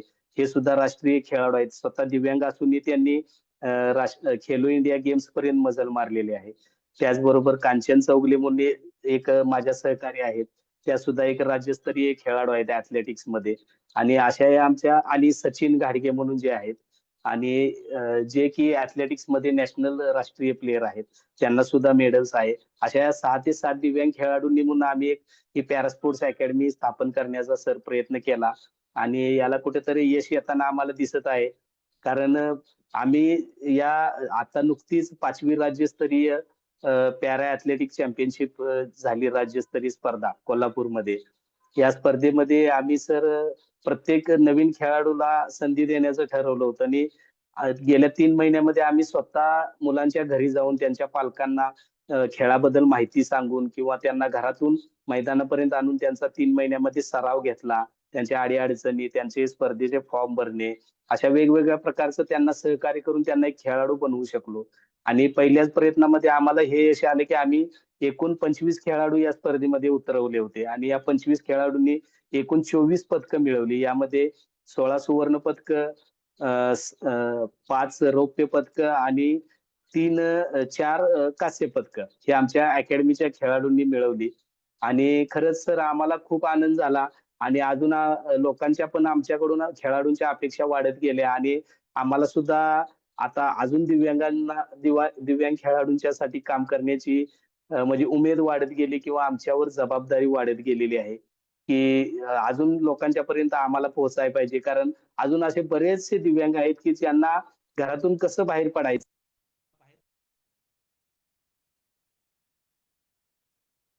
म्हणजे प्रश्न त्यांच्या डोळ्यासमोर असतो. तर त्या प्रश्नाचं उत्तर म्हणून आम्हाला संपूर्ण महाराष्ट्र किंवा आमचा कोल्हापूर जिल्हा असतील, येथील सर्व दिव्यांग खेळाडूंच्या पर्यंत आम्हाला पोहोचायचं आहे. आणि तो नक्कीच आम्ही इथून पुढच्या प्रवासामध्ये प्रयत्न करू. आणि मला माझ्या या सर्व टीमचं कौतुक करावं वाटतंय, की त्यांनी मला साथ दिली. या पॅरा स्पोर्ट्स अकॅडमीचं संचालन करण्याची जबाबदारी दिली, आणि माझ्या खांद्याला खांदा लावून स्वतः दिव्यांग असून सुद्धा ते माझ्याबरोबर काम करतायत. स्वतः मी जरी हजर नसलो, मी टुर्नामेंटसाठी बाहेर जात असलो, तरी एखादा दिव्यांग जरी रस्त्यानं चालत जात्याला दिसला, तर या माझ्या सर्व सहकारी त्याची भेट घेतात. त्याला खेळाचं महत्त्व सांगतात. त्याला आपला स्वतःचा पर्सनल नंबर देतात. अकॅडमी बद्दल सांगतात. खेळामधील संधी आणि आयुष्यामध्ये खेळामुळे काय बदल घडू शकतो, ह्या सर्व गोष्टी समजावून त्याला एक खेळाडू बनवण्याचा केविलवाणा प्रयत्न करतात. आणि यामध्ये कुठेतरी यश येताना दिसतंय. आणि संपूर्ण या क्रीडा क्षेत्राला एक असं म्हणजे काहीतरी करून दाखवायचं, याच्यासाठी ही स्पोर्ट्स अकॅडमी आमची काम करेल असं मला निश्चितच वाटतंय. या संपूर्ण प्रवासामध्ये माझी पत्नी असेल, माझा भाऊ, माझं कुटुंब असेल, माझा समाज असेल, माझी मुंबई व्हीलचेअर क्रिकेट टीम असेल, भारतीय व्हीलचेअर क्रिकेट टीम असेल, त्याचबरोबर पॅरालिम्पिक स्पोर्ट असोसिएशन कोल्हापूर असेल, त्यांचा प्रहारचा संपूर्ण मित्र परिवार असेल किंवा पॅरा स्पोर्ट्स अकॅडमीचे माझे सर्व सहकारी असतील. त्या सर्वांच्या मदतीने एक दिव्यांग क्षेत्रामध्ये एक चांगलं काहीतरी करून जाण्याचा माझा मानस आहे. कारण आयुष्याच्या एका अशा टप्प्यावर येऊन थांबलेलो आहे की इथून पुढे आयुष्याची कोणतीही शाश्वती नसते. 40 क्रॉस केल्यानंतर तुम्हाला कोणतेही आजारपण म्हणा किंवा दिव्यांगत्वामध्ये वाढ होऊ शकते. जोपर्यंत माझे हातपाय चालतायत तोपर्यंत मला या क्षेत्रामध्ये काम करायचं आहे आणि ते मी करत राहीन. हे मी या मंचावरून आपणा सर्वांना म्हणजे ग्वाही देतोय.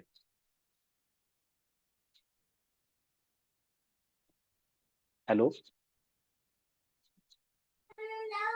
सर तुमचा प्रवास खूपच छान आहे आणि धन्यवाद सर. खूप प्रेरणादायी. आणि तुम्ही जसं सांगितलं की सगळेच चॅलेंजिंग क्षेत्र निवडले, अगदी हो. ऑटोमोबाईल सारखा की जिथं खूप चॅलेंजेस आहेत रोजचे, तर ते क्षेत्र निवडून त्यात पण स्वतःला सिद्ध केलं.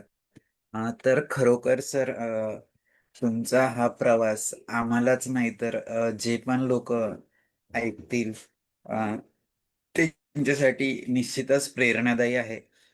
सर माझा एक छोटासा प्रश्न आहे की हा सर. एकतर तुमच्या संपूर्ण जीवन प्रवासात तुमच्या जीवनातला सर्वोच्च आनंदाचा क्षण कुठला आहे की जो तुम्ही कधी विसरू शकत नाही? सर माझ्या जीवनातला सर्वोच्च आनंदाचा क्षण म्हणजे मी जे गेली 6 वर्षे झाले जी मेहनत घेत होतो या व्हीलचेअर क्रिकेटमध्ये, पहिल्यांदा जे मला भारताला प्रतिनिधित्व करण्यासाठी किंवा माझी भारतीय संघामध्ये निवड झाली, हा माझ्यासाठी सर खूप म्हणजे मला सुवर्ण क्षण असा वाटतो सर. या क्षणापुढे मला दुसऱ्या कशाचीही किंमत नाही आहे सर.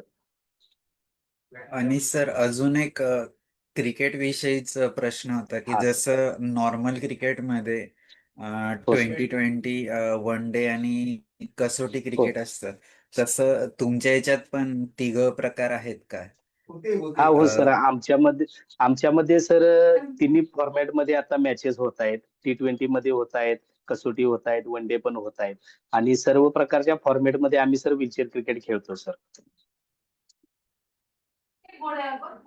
अरे वा, खूप छान. आणि सर हे सगळं करताना आता जसं असं म्हटलं जातं हा.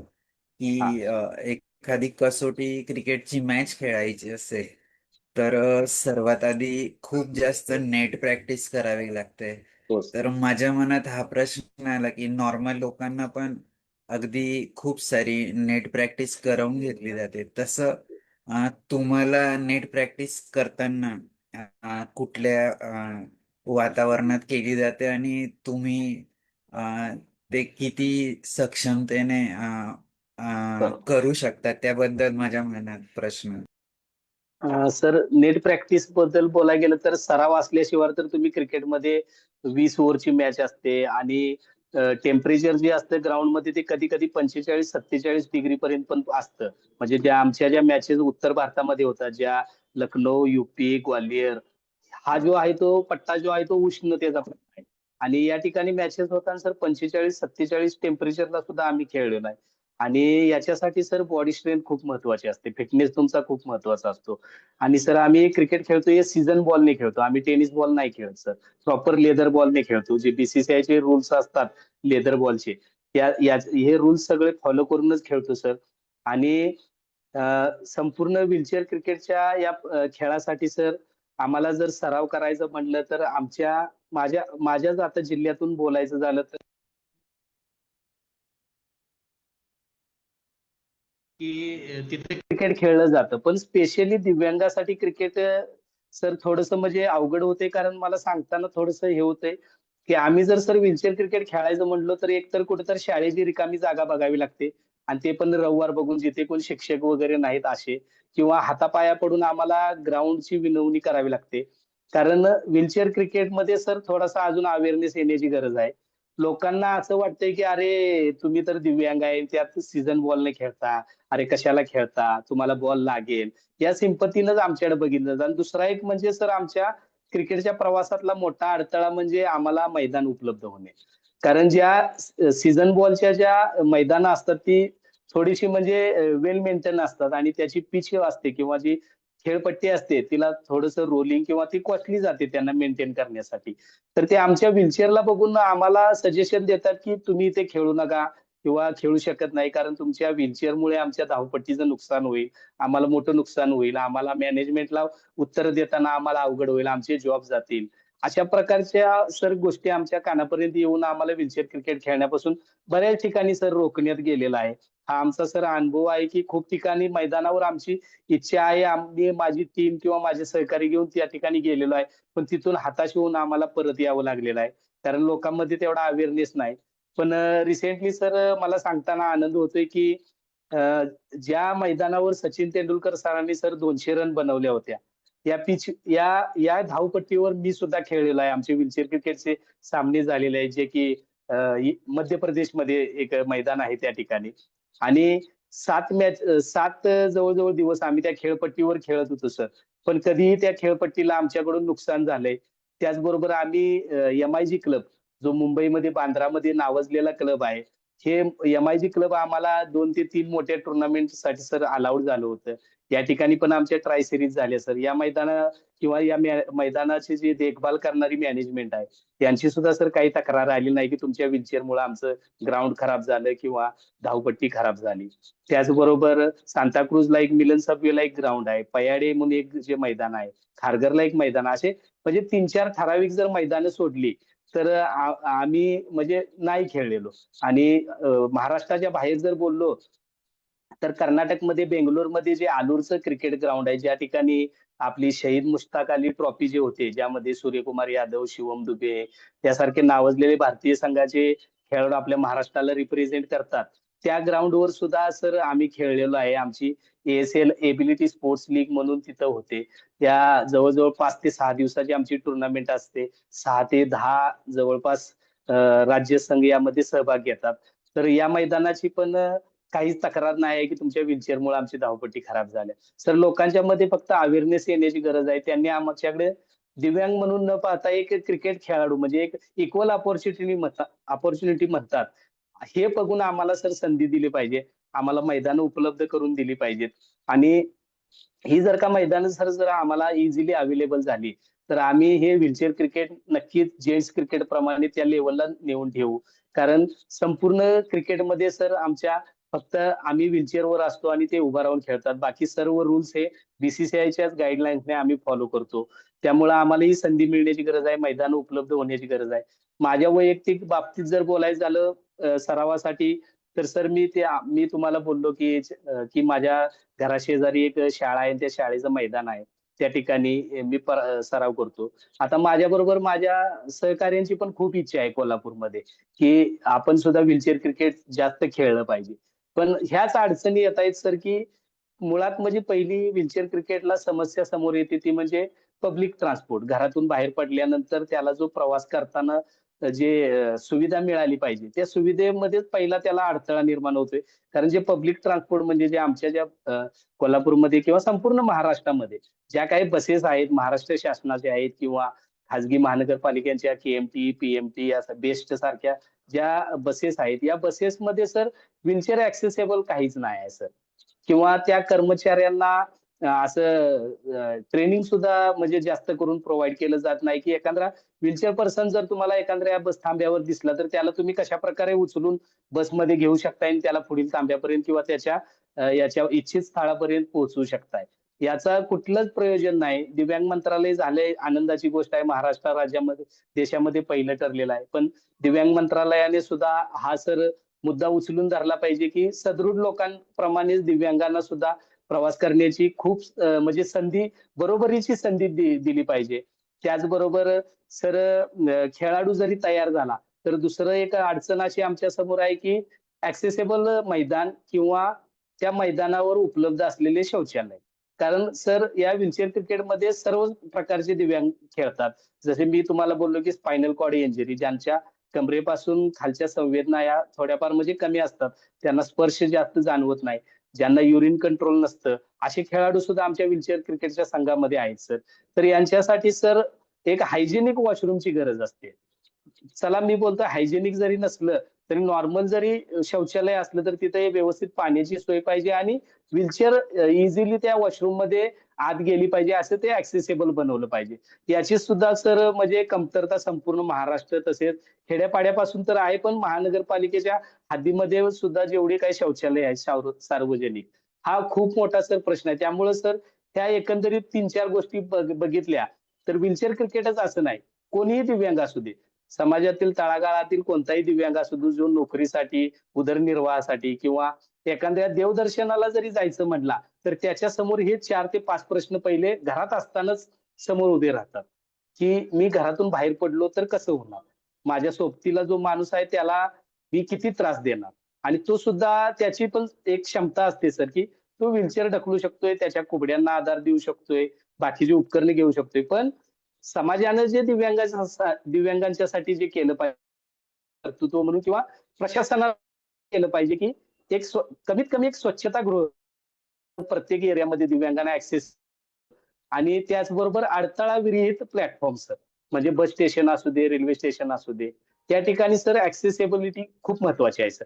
हे जर सर इन्फ्रास्ट्रक्चरमध्ये सर थोडाफार बदल झाला, तर नक्कीच माझ्यासारखे असे महाराष्ट्रातून, देशभरातून अनेक असे दिव्यांग बाहेर पडतील, की जे देशाला आपलं जे देशाचा झेंडा आहे तो खूप उंच फडकवतील सर. पण या गोष्टीवर काम सर होणं अजून किंवा एक प्रश्न. हा येस येस. सर. अजून एक प्रश्न आहे की एकतर तुमच्याकडे बघून तुम्ही किती फिट हा आहात फिजिकली, बरोबर. तो एक प्रश्न की हे कसं मेंटेन ठेवता, आणि दुसरं हा की एवढ्या सगळ्या मॅचेस हँडल करायचं, नंतर तुमचं जे प्रोफेशन आहे ऑटोमोबाईलचं, बरोबर. आणि इतर सगळं सामाजिक कार्य हे सगळं करण्यासाठी स्वतःला सतत एनर्जेटिक ठेवणं, म्हणजे ऊर्जात्मक ठेवणं, ही ऊर्जा येते कुठून तुम्हाला? की आपण सतत ताजेतवानं राहायचंय, फिट राहायचंय, आणि हे सगळं कार्य करत राहायचं. जसं तुम्ही सांगितलं की आता मी 40शी ओलांडली आहे, मला माहित नाही की बरोबर. माझं काय होईल.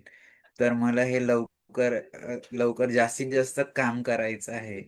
तर आतापर्यंत जो प्रवास केला, त्याच्यात हे सगळी एनर्जी कशी टिकावून ठेवली, आणि त्याच्यासाठी what is the secret behind that energy, त्याबद्दल एक थोडक्यात बोला असं विनंती. Sir secret behind the energy बद्दल बोलायचं झालं तर हे मोटिवेशन मला माझ्या घरातूनच मिळतं सर, की ज्यांनी मला कधीच अडथळा आणून दिला नाही किंवा जाणवून दिलं नाही, की तू बाबा दिव्यांग आहेस. हे मला कधीच माझ्या आई-वडिलांनी, माझ्या भावाने, माझ्या धर्मपत्नीने किंवा माझ्या इव्हन 2 मुलं आहेत त्यांनी सुद्धा जाणवून दिलं नाही, की माझे पप्पा अपंग आहेत किंवा माझा नवरा अपंग आहे. कधीच त्यांनी समजलं नाही. जरी एखादा चुकून जरी रस्त्याने जाता-जाता जरी काही विचित्र असं बोलला, तर हे त्याला अडवून विचारायचे, की "तू बाबा तू असं ह्यांच्या दिव्यांगत्वाबद्दल का का बोललास? किंवा याच्यामध्ये काय कमी आहे? जे तू करू शकत नाहीस ते माझा माझा पती किंवा माझे बाबा करतायत. तर तू हे असं बोलू नको." हे हे सर बघून किंवा हे सर्व वातावरण बघून त्याचबरोबर माझे जे व्हीलचेअर क्रिकेटर आहेत, जे संपूर्ण देशभरातून येतात, की त्यांनी आपल्या परिस्थितीवर मात करून हे 40-45 डिग्रीला जे खेळतायत मैदानामध्ये, त्यांना सर हॅट्स ऑफ आहे या स्टेजवरून. ज्यांना युरिन कंट्रोल नाही आहे, ज्यांना आई-वडील नाही आहेत, ज्यांना माझा एक सर मित्र आहे, की ज्याला स्वतःचं घर पण नाही, की जो मुंबईमध्ये सर स्वतः रिक्षा चालवतोय आणि झोपडपट्टीमध्ये राहतोय. या 2 महिन्यामध्ये महानगरपालिका येऊन त्याची झोपडी काढते, तर पुढच्या 2 महिने तो नाल्याच्या पलीकडे झोपडी मारून राहतोय. त्या अशा म्हणजे परिस्थितीमध्ये सुद्धा सर तो व्हीलचेअर क्रिकेट खेळतोय. माझा एक मित्र आहे सर कराडचा साहिल सय्यद. याची पण एकंदरीत जर सगळ्यात जास्त मला मोटिव्हेशन मिळत असेल तर त्या माझ्या मित्राकडून. वयाच्या म्हणजे जन्मतः तो स्पायना बायपेड आहे. त्याला युरिन कंट्रोल नाही आहे आणि तो मुलगा माझ्याबरोबर 6 वर्ष झाले व्हीलचेअर क्रिकेट खेळतोय आणि रिसेंटली त्याच्याबद्दल सांगायचं झालं तर सर व्हीलचेअर क्रिकेटमध्ये सर थोडंसं म्हणजे आमच्या मानधनाचा सर थोडासा म्हणजे अडचण निर्माण होत आहे. बीसीसीआय आम्हाला जसा इक्वल अपॉर्च्युनिटी जशी पाहिजे, जशी महिला क्रिकेटला जेंट्स क्रिकेट प्रमाणे मानधन दिलं, तशी आम्हाला अजून कुठे मिळताना दिसत नाही किंवा मिळेल अशी मी अपेक्षा करतोय. जो काही हा आमचा खर्च आहे, एकतर ही आमची व्हीलचेअर स्पोर्ट असोसिएशन मुंबई म्हणून जी असोसिएशन आहे, जी मुंबई क्रिकेट व्हीलचेअर टीम चालवते. एकतर या असोसिएशन मार्फत होतं किंवा वैयक्तिक सर आम्ही आमच्या ज्या रोजमर्राच्या कामातून आमची जी काही स्वकमाई आहे, या कमाईतूनच आम्ही व्हीलचेअर क्रिकेट खेळतो सर. आम्ही सर जास्त करून समाजामध्ये आम्हाला मदत करा किंवा मी व्हीलचेअर क्रिकेट खेळायला चाललोय. मी भारतीय संघाचा खेळाडू आहे. मी मुंबईचा खेळाडू आहे. मी दिव्यांग आहे. तरी पण हे सर कुठेही जाणवून देऊन की समाजाकडून सर कोणताही आधार मी तरी स्वतः घेतलेला नाही किंवा माझ्या टीममधल्या सहकाऱ्यांनी पण घेतलेला नाही. त्याबद्दल मला खूप खूप अभिमान आणि ही शक्ती जी म्हणताय तुम्ही ती येते. आता सांगायचं झालं तर साहिल सय्यद बद्दल हा सर कराडचा आहे. कराडमध्ये पाटणे हे त्याचं गाव आहे. स्पायनल कॉर्ड इंजुरी जन्मतः आहे सर. आणि याच्याबद्दल बॅकग्राऊंड बद्दल सांगायचं झालं तर सर याचे वडील आपल्या देश मिलिटरीमध्ये होते आणि साहिल सय्यद हा ग्रॅज्युएट आहे. माझ्याबरोबर व्हीलचेअर क्रिकेट खेळतोय. त्यांनी सुद्धा माझ्याबरोबर 7 ते 8 आंतरराष्ट्रीय सामने रिप्रेझेंट केलेत भारताला. आणि नुकताच तो आता सर साई गांधीनगर या ठिकाणी आपल्या भारताचं एशियन गेम्समध्ये प्रतिनिधित्व करण्यासाठी थाळीफेक, गोळाफेक आणि भालाफेकचा सराव करतोय. आणि याच्याकडे बघून मला सर हिंमत येते, की जो मुलगा स्वतःच्या आधाराने कधी उभा पण राहू शकत नाही किंवा सदाशिव सारख्या मुलग्याकडे बघून ज्याला घर पण नाही आहे. ही मुलं जर एवढ्या प्रकारे असा व्यायाम करून जर सराव करून व्हीलचेअर क्रिकेट खेळत असतील, समाजातील लोकांची मदत करत असतील. जीवेश्वर फाउंडेशन आहे. यामध्ये पण बरेच असे आमचे काही मित्र आहेत, की त्यांचं म्हणजे आर्थिक परिस्थिती बेहालीची आहे. पण कोणताही कार्यक्रम असला, की सर पहिला मदतीचा हात त्यांचा येतो, की मला समाजासाठी काहीतरी करायचं आहे. या सर्व लोकांच्याकडे बघून मला ही दिव्यांगांसाठी किंवा बाकीच्या यांच्यासाठी काम करण्याची सर उमेद येते आणि मी हे काम करत राहतोय सर. आणखीन एक सांगायचं राहून गेलं सर मध्यंतरीच्या पॅरा स्पोर्ट्सच्या कामाबद्दल सर. पॅरा स्पोर्ट्स अकॅडमीने सर फक्त दिव्यांगांनाच आधार देणं किंवा त्यांना मार्गदर्शन करणं हा मोटिव्ह न ठेवता सर समाजामध्ये कोणत्याही परिस्थितीचा जर माणूस भेटला तर त्याला सहकार्य करण्याची भावना ठेवलेली आहे. माझ्या सहकार्याने मी आमचे जे कोल्हापूरमध्ये एक कोरगावकर हायस्कूल म्हणून आहे. जे स्पोर्ट्ससाठी नावाजलं जातंय. पण त्यामध्ये सर जास्तीत जास्त करून गरीब घराण्यातील किंवा झोपडपट्टी एरियातील मुलं शाळेला जास्त असतात. तर या शाळेमध्ये आम्ही एकदा असं सदिच्छा भेट देण्यासाठी गेलो असता तेथील एकंदरीत मुलांची परिस्थिती बघितली असता आमच्या असं लक्षात आले, की मुलांच्यामध्ये टॅलेंट तर भरपूर आहे. पण त्यांना थोडंसं मदत किंवा सहकार्याची अपेक्षा आपल्याकडून किंवा समाजाकडून आहे. आणि त्याचंच पहिलं पाऊल म्हणून सर आम्ही पॅरा स्पोर्ट्स अकॅडमीनं कोरगावकर हायस्कूलमधील 4 सदृढ मुलं, जे की परिस्थितीनं थोडीशी म्हणजे नाजूक होती किंवा आई-वडिलांचं छत्र हरवलं होतं किंवा चुलता-चुलती किंवा आजी सांभाळते.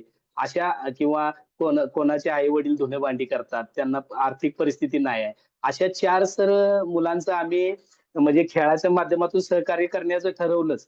त्याचबरोबर त्यांचं पालकत्व सुद्धा घेतलेलं आहे आम्ही 1 वर्षासाठी आणि या मुलांना सर आम्ही स्पोर्ट्सचे शूज आणि त्याचबरोबर त्यांना शैक्षणिक साहित्य आणि त्यांचे ड्रेस हे आम्ही देऊ शकलो. त्याबद्दल आम्ही कोरगावकर शाळेचं पण धन्यवाद आहे. त्यांनी आम्हाला ही संधी उपलब्ध करून दिली. आणि सर तुम्ही आता म्हणाल, की म्हणजे या मुलांना जे दत्तक घेतलं किंवा बाकीच्या ज्या गोष्टी तुम्ही करताय, तर याला आर्थिक पाठबळ कुठून येतंय? तर सर हे आर्थिक पाठबळ सर समाजातून तरी अजून म्हणजे जास्त करून आम्हाला काही येत नाही. तर आम्ही असं ठरवलंय, की जे शासनाने आम्हाला दिव्यांगांना पेन्शन दिले. ते आम्ही 8 जे दिव्यांग आहे, जे राष्ट्रीय आणि आंतरराष्ट्रीयवर स्तरावर कोल्हापूरचं नाव झळकवतोय. तर या आम्ही 8 जण प्रति महिना ₹1000 आम्ही सर आमच्या पेन्शनमधून बाजूला काढतो. त्याचबरोबर आमच्या स्वकमाईतील थोडेफार जसे प्रत्येकाची परिस्थिती होईल किंवा काय असेल, तसं सर आम्ही बाजूला काढून हा फंड थोडा एकत्र करतो आणि हे सामाजिक उपक्रम किंवा दिव्यांग खेळाडूंना मार्गदर्शन, त्यांना लागणारं साहित्य खरेदी करून त्यांच्यापर्यंत पोहोचवण्याचा सर प्रयत्न करतोय. खूप छान सर. म्हणजे प्रत्येक बाबतीत दुसऱ्यांना काही सांगण्यापेक्षा स्वतः ते हो. जगून दाखवतायत आणि अशा पद्धतीने जगणं की दुसऱ्यांना प्रेरणा मिळावी. मी मंच खुलं करण्याच्या आधी तुमचे जे तुम्ही 2-3 व्हिडिओ पाठवले ते हो सर. आधी शेअर करतो, मग आपण सर्वांना हा मंच खुला करूया. एकच मिनिट.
सर, खूप प्रेरणादायी प्रवास आहे.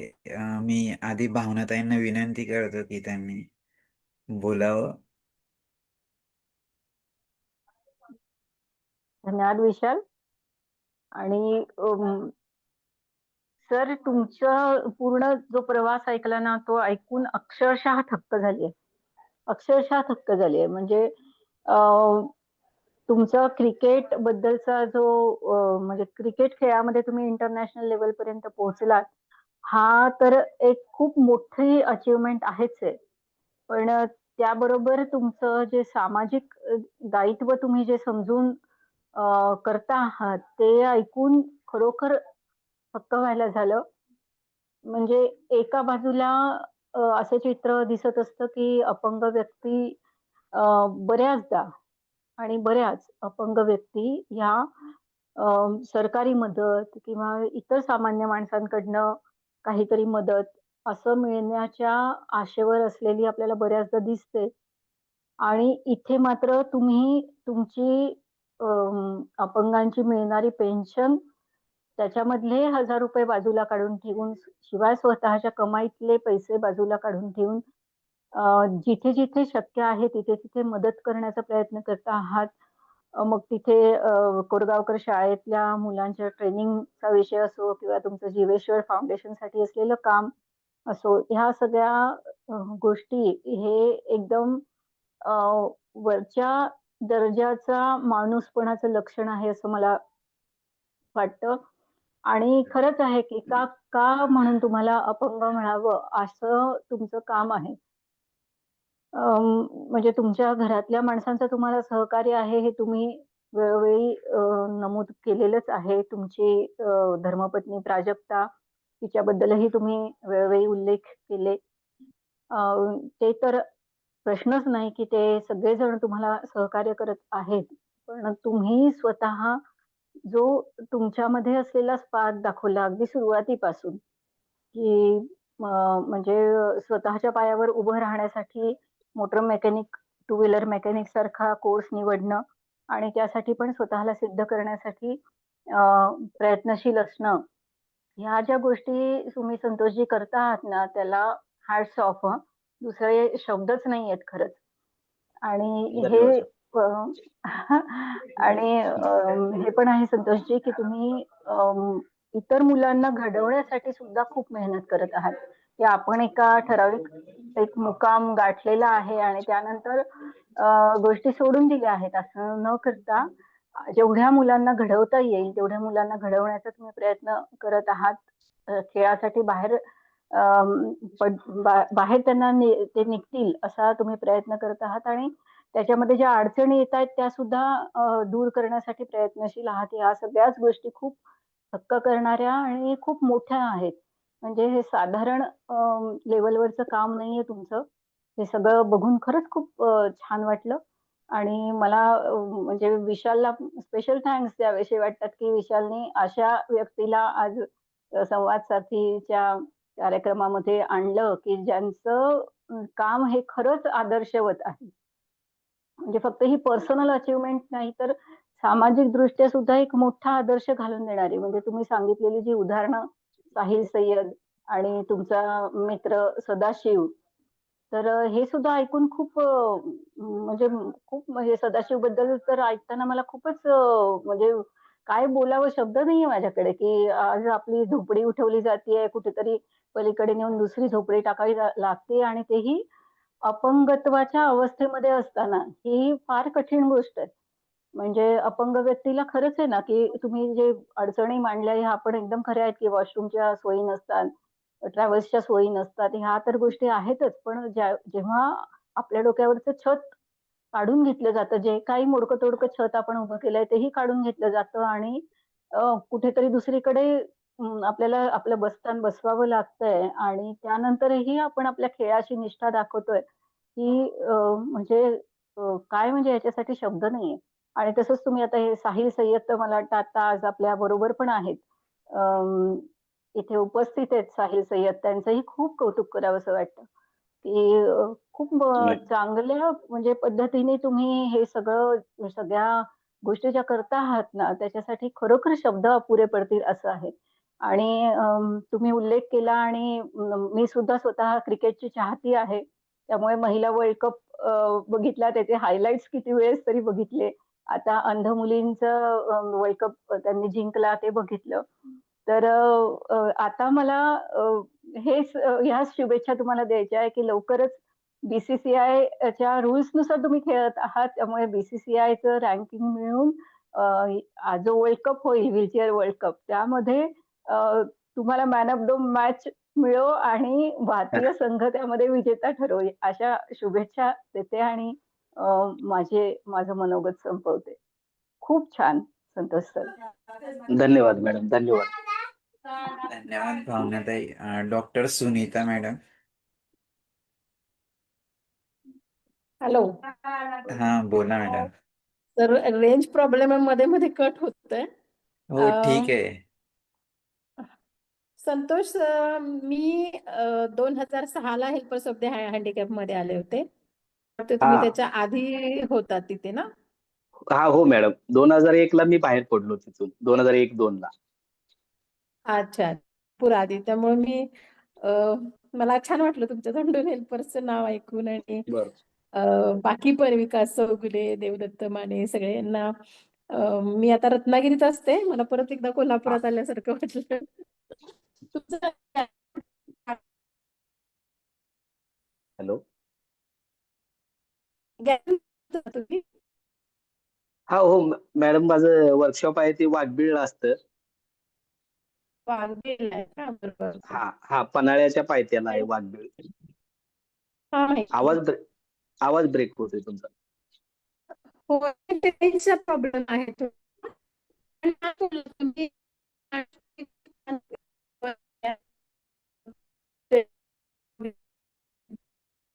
मॅडम, आवाज ब्रेक होतोय तुमचा थोडा. त्यांच्या इथं रेंजचा इश्यू आहे, हा त्यामुळे हो. बहुतेक. हा डॉक्टर सुनीता पवार मॅडम पण इथं हिलपासला मेडिकल ऑफिसर म्हणून होत्या. ते आता हा लग्नानंतर रत्नागिरीला आहे आणि बरोबर. प्राथमिक आरोग्य केंद्रात ते आता मेडिकल ऑफिसर आहेत. मीनाक्षी मॅडम.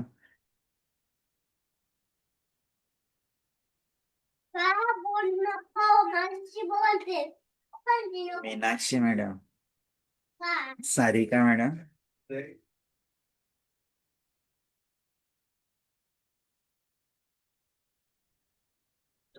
नमस्कार सर. नमस्ते. खूप छान सर तुमचा प्रवास होता. खरं तर मला खेळातलं फार काही कळत नाही. तुम्हाला मला वेगळा प्रश्न विचारायचा आहे. तुम्ही सुरुवातीला सांगितलं की तुम्हाला अ, लस दिल्यामुळे, कसला डोस दिल्यामुळे तुम्हाला हो. अपंगत्व आलं. तर त्याबाबत तुम्ही म्हणजे काही तक्रार किंवा त्याबद्दल काही चौकशी असं काही केलं नाही का त्या काळी? मॅडम, त्या घटनेबद्दल सांगायचं झालं तर त्या घटनेनं पूर्ण आयुष्याला माझ्या कलाटणी मिळाली. पण मी आता स्वतःला सौभाग्य मानतोय की मी एक दिव्यांग म्हणून झालो. कारण ती जर घटना घडली नसती तर मी आज जे काय आहे किंवा समाजामध्ये मी काय करू शकतो हे कधीच करू शकलो नसतो. दुसऱ्याच कोणत्या तरी वळणावर माझं आयुष्य जाऊन पोहोचलं असतं. एक तर सांगायचं झालं तर माझं गाव आहे ते म्हणजे एकदम छोटं, म्हणजे अ, आता 1000-1500 लोकसंख्या आहे. पण त्यावेळी कदाचित माझ्या मते 700 ते 800 लोकसंख्या असेल. आणि थोडंसं अशिक्षित म्हणावे लागेल किंवा शिक्षणाची पण सोय जास्त नव्हती त्या काळी. लोकांना जर 7वी पर्यंत शिक्षण घ्यायचं झालं तर 8 ते 10 किलोमीटरचा तालुक्याच्या ठिकाणी प्रवास करून मुलांना जावं लागायचं. गावामध्ये सरकारी दवाखाना नव्हता. फक्त तालुक्याच्या ठिकाणी किंवा जिल्ह्याच्या ठिकाणीच काय ते उपचार मिळायचे किंवा मग असं कोणतरी घरगुती उपचार केलं किंवा ह्या बाकीच्या गोष्टी अशा व्हायच्या.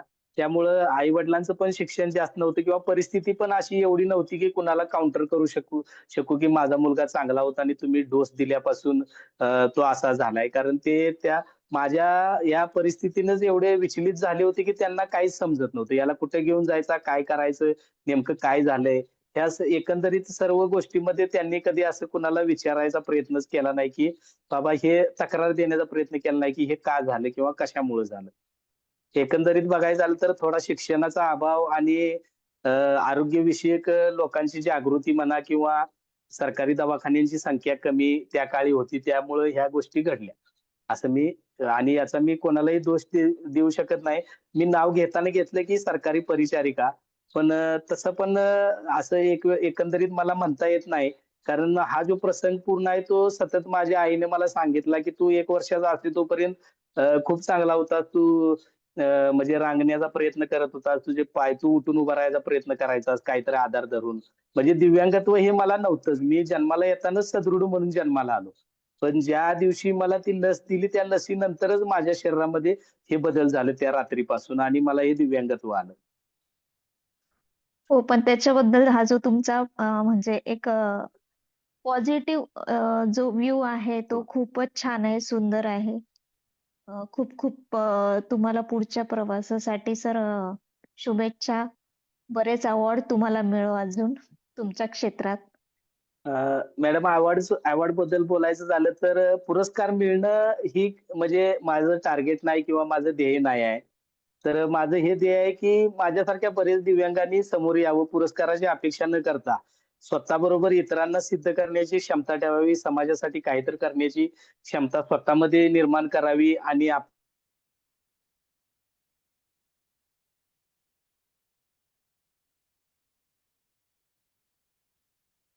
तर तुमचा आवाज येत नाहीये. बहुतेक रेंजचा इश्यू आहे, कनेक्ट होतील ते.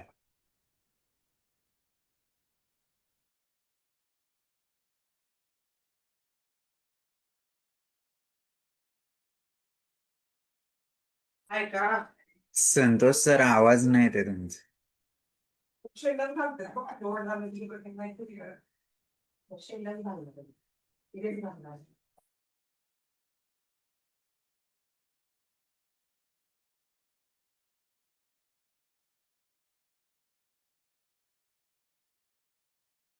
येतील ते 2 मिनिटं. हा संतोष सर, तुमची रेंजचा इश्यू होता. तुम्ही बोलत असताना. हा, हो सर, हो सर.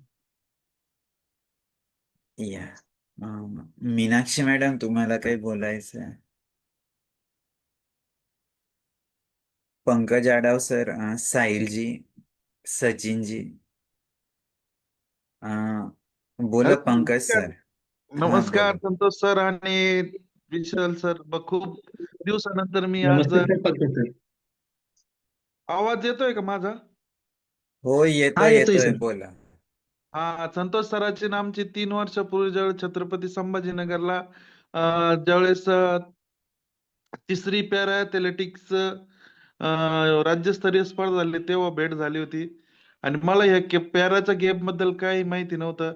मला पॅरा गेम विषयी सर्वात जास्त माहिती संतोष सर आणि विष्णू पाटील यांनी मोटिवेट करूनच ह्या गेम मध्ये आणलं. आज संतोष सर आणि आम्ही मागच्या वर्षी नॅशनलला बरोबर होतो, यंदाही नॅशनलला बरोबर राहू, खेलो इंडियालाही बरोबर राहू.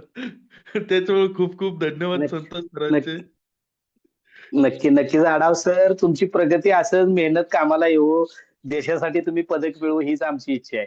आणि आम्हाला एक तुमच्या स्वरूपात एक चांगला मित्र भेटलाय हे आम्ही आमचं सौभाग्य मानतोय.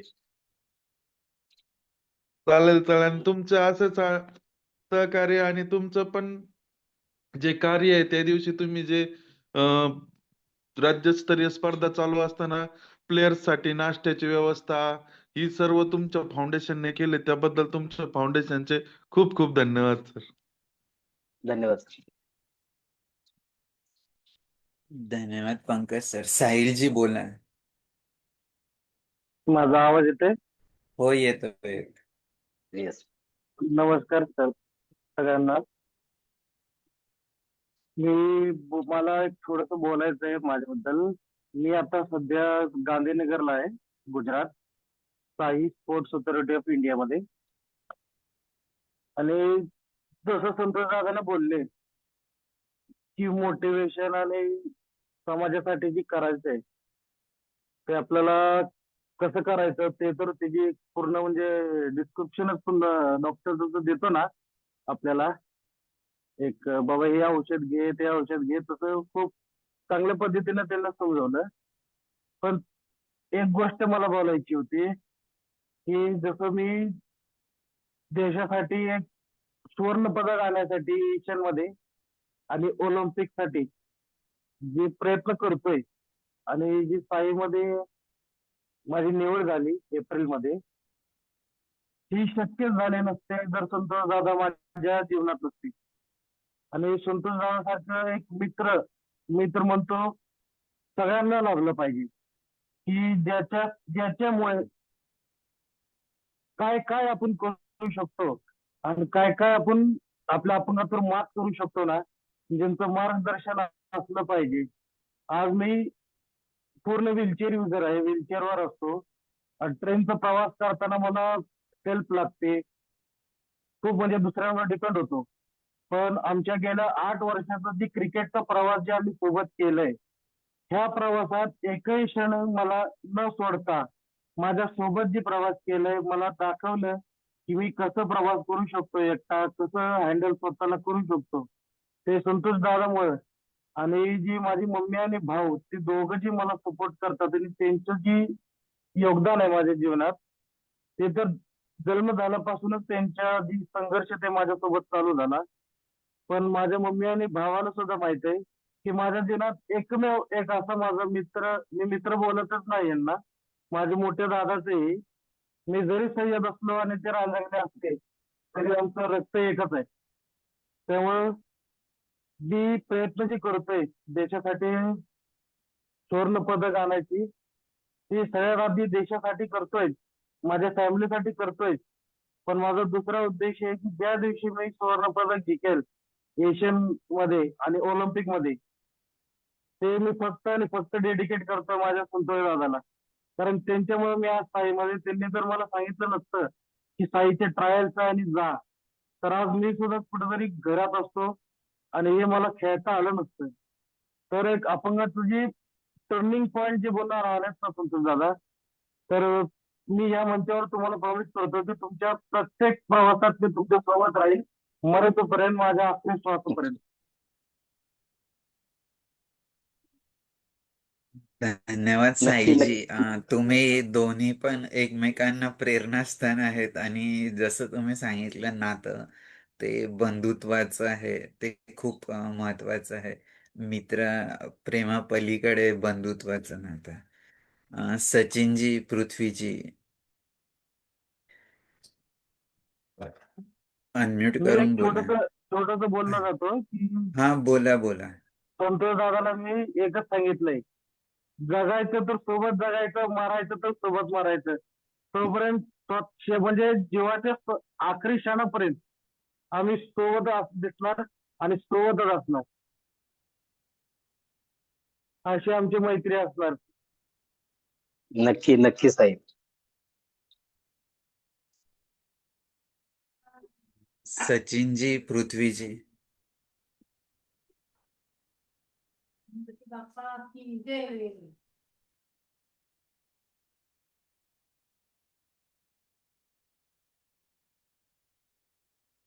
बहुतेक ते अनम्यूट करत नाहीये.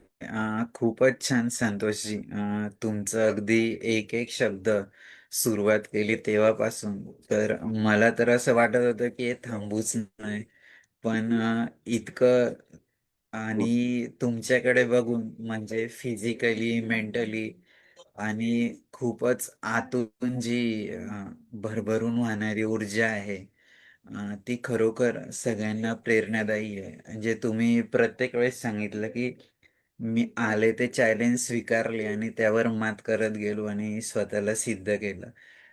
सचिनजी, तुम्हाला बोलायचं आहे, तुम्ही अनम्यूट केलं. हा, नाही बोला ते बोला.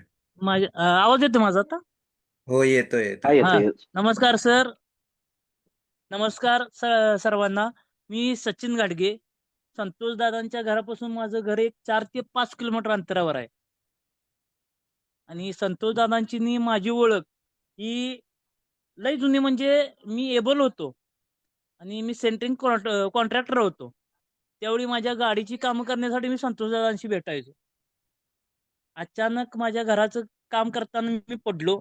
स्वतःच्या घराच्या कामावरून मी पडलो. हॅलो हा हॅलो येतोय आवाज. हो, येतोय, बोला बोला. हा. त्या घराच्या कामावरूनच पडलो. त्यानंतर मी एक 5 ते 6 वर्ष कुणाच्याही संपर्कात नव्हतो. पूर्ण म्हणजे पूर्ण बेडवरच असायचो. मला अ, माझ्या स्पाईनचा प्रॉब्लेम झाल्यामुळं कुणाच्याच संपर्कात राहिलं नाही. त्यानंतर असाच एक माझा मित्र आला, अमर गुरव म्हणून. तो मला म्हणला, "चल आपण बरेच दिवस झाला आपण कुठं तू बाहेर बी गेला नसशील, काय नसशील." त्यानं मला गाडीवर घेतलं आणि ज्योतिबाला घेऊन चाललेला. कारण ज्योतिबाच्या वाटेवरतीच संतोषदादांचं घर आहे. आणि तिथून जाताना संतोषदादांची दिसले म्हणून मी जरा थांबलो. संतोषदादा म्हणले, "सचिन दादा काय झालं अचानक? तुम्ही कुठं अचानक गायब झाला? असं काय झालं?" कुणालाही काही माहिती नव्हतं यातलं. संतोषदादांनीच मला एक सपोर्टिव्ह असं हे केलं. झालंय ते झालंय आता म्हणले, "आता यातून बाहेर पडा." बाहेर पडा म्हणले. त्यातनं बाहेर आता कसं पडायचं हे विचार करत होतो.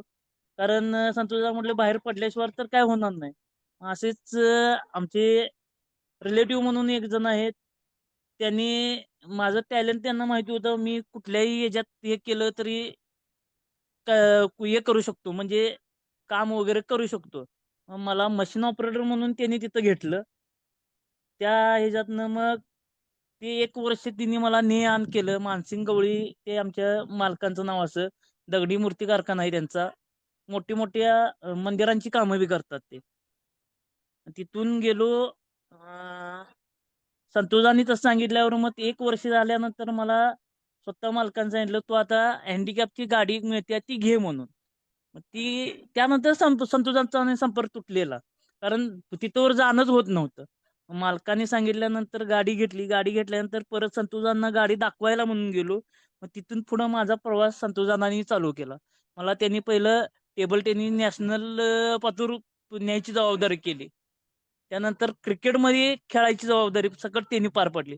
त्यानंतर ॲथलेटिकमध्ये सकट मी आता 4थी नॅशनल खेळणार आहे. आणि त्या ॲथलेटिकमध्ये पण संतोषदादांनी इथपर्यंत मला न्यायची लई माझ्यासाठी प्रयत्न केले आणि ते होते म्हणून तर मी घरातून बाहेर पडलो. नाहीतर मी कधीच घरातून बाहेर पडलो नसतो. एवढं मला त्यांचं लई हे वाटतं आणि कधीही ते जे म्हणतील ते मी करणार. एवढं पतूर मी हे करू शकतो. Thank you. धन्यवाद सचिनजी. नक्कीच सगळ्यांनाच प्रेरणा देणारे संतोषजी यांनाच ऐकायला मिळालं हे. आणि मी जसं सुरुवातीला सांगितलं की संवाद सारथीच्या प्रत्येक वेबिनार मध्ये जे पण महानुभाव येतात ते त्यांच्या क्षेत्रात मास्टर ब्लास्टर आहे. आणि जसं सचिनजी त्यांच्या क्रिकेट खेळात ऑलराऊंडर आहे, ते फक्त क्रिकेटमध्येच नाही, ते सगळ्या क्षेत्रात ऑलराऊंडर आहे. प्रत्येक ठिकाणी जिथं जिथं संधी मिळाली त्या प्रत्येक क्षेत्रात संधीचं सोनं केलं. आणि फक्त सोनं करून थांबले नाही, तर ते जगून दाखवलं की संधीचं सोनं करण्यासाठी किती स्वतःला सिद्ध करावं लागतं, किती कसोटीतनं उतरावं लागतं. आणि निश्चितच तुमचं हे सगळं जीवन प्रवास आमच्यासाठी आम्हाला एक नवीन अ, एक ऊर्जा देऊन गेलात. आणि परत त्यातनं एक नवीन दिशा मिळाली, गती मिळाली की ज्यातनं आम्हालाच नाही, आज जे लाईव्ह ऐकत असतील किंवा उद्या जे YouTubeला ऐकणार आहेत त्या सर्वांना यातनं नक्कीच की आपण कितीही अडचणीत असलो, कितीही अडथळे असले, तर त्यावर कशी मात करायची आणि ते पॉझिटिव्हली कसं घ्यायचं आणि त्यातनं स्वतःला सिद्ध करत इथपर्यंत कसं पोहोचायचं. नक्कीच संतोषजी, तुमचा हा प्रवास आणि तुम्ही या संवाद सारथीच्या व्याख्यानासाठी दिलेला वेळ त्याबद्दल आमच्या पूर्ण संवाद सारथी आणि संकल्प फाउंडेशन परिवाराकडून तुमचे ऋण व्यक्त करतो. आपण पुढेही संवादात राहूया आणि निश्चितच तुमच्यासारखे व्यक्ती जेव्हा येतात तर नक्कीच एक आमच्या ज्ञानात भर पडत असते. जे अज्ञान आहे त्या अज्ञानात भर पडत अज्ञान दूर होऊन ज्ञानाकडे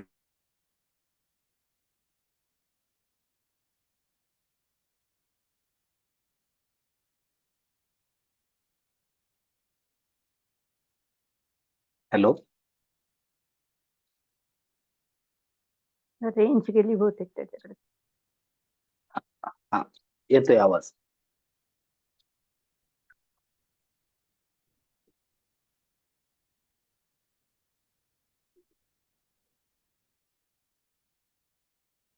गेली दिसतेय. विशाल.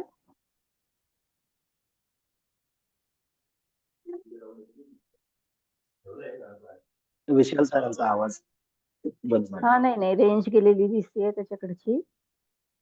हो हो.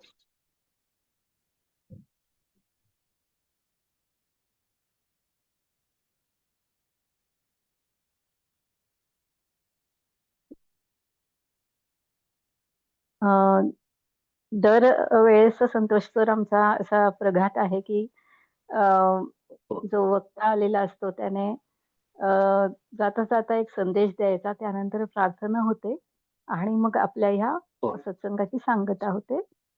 तर बरोबर. तुम्हाला अशी विनंती आहे की आम्हाला सगळ्यांना तुमच्याकडून एक संदेश तुम्ही द्यावा.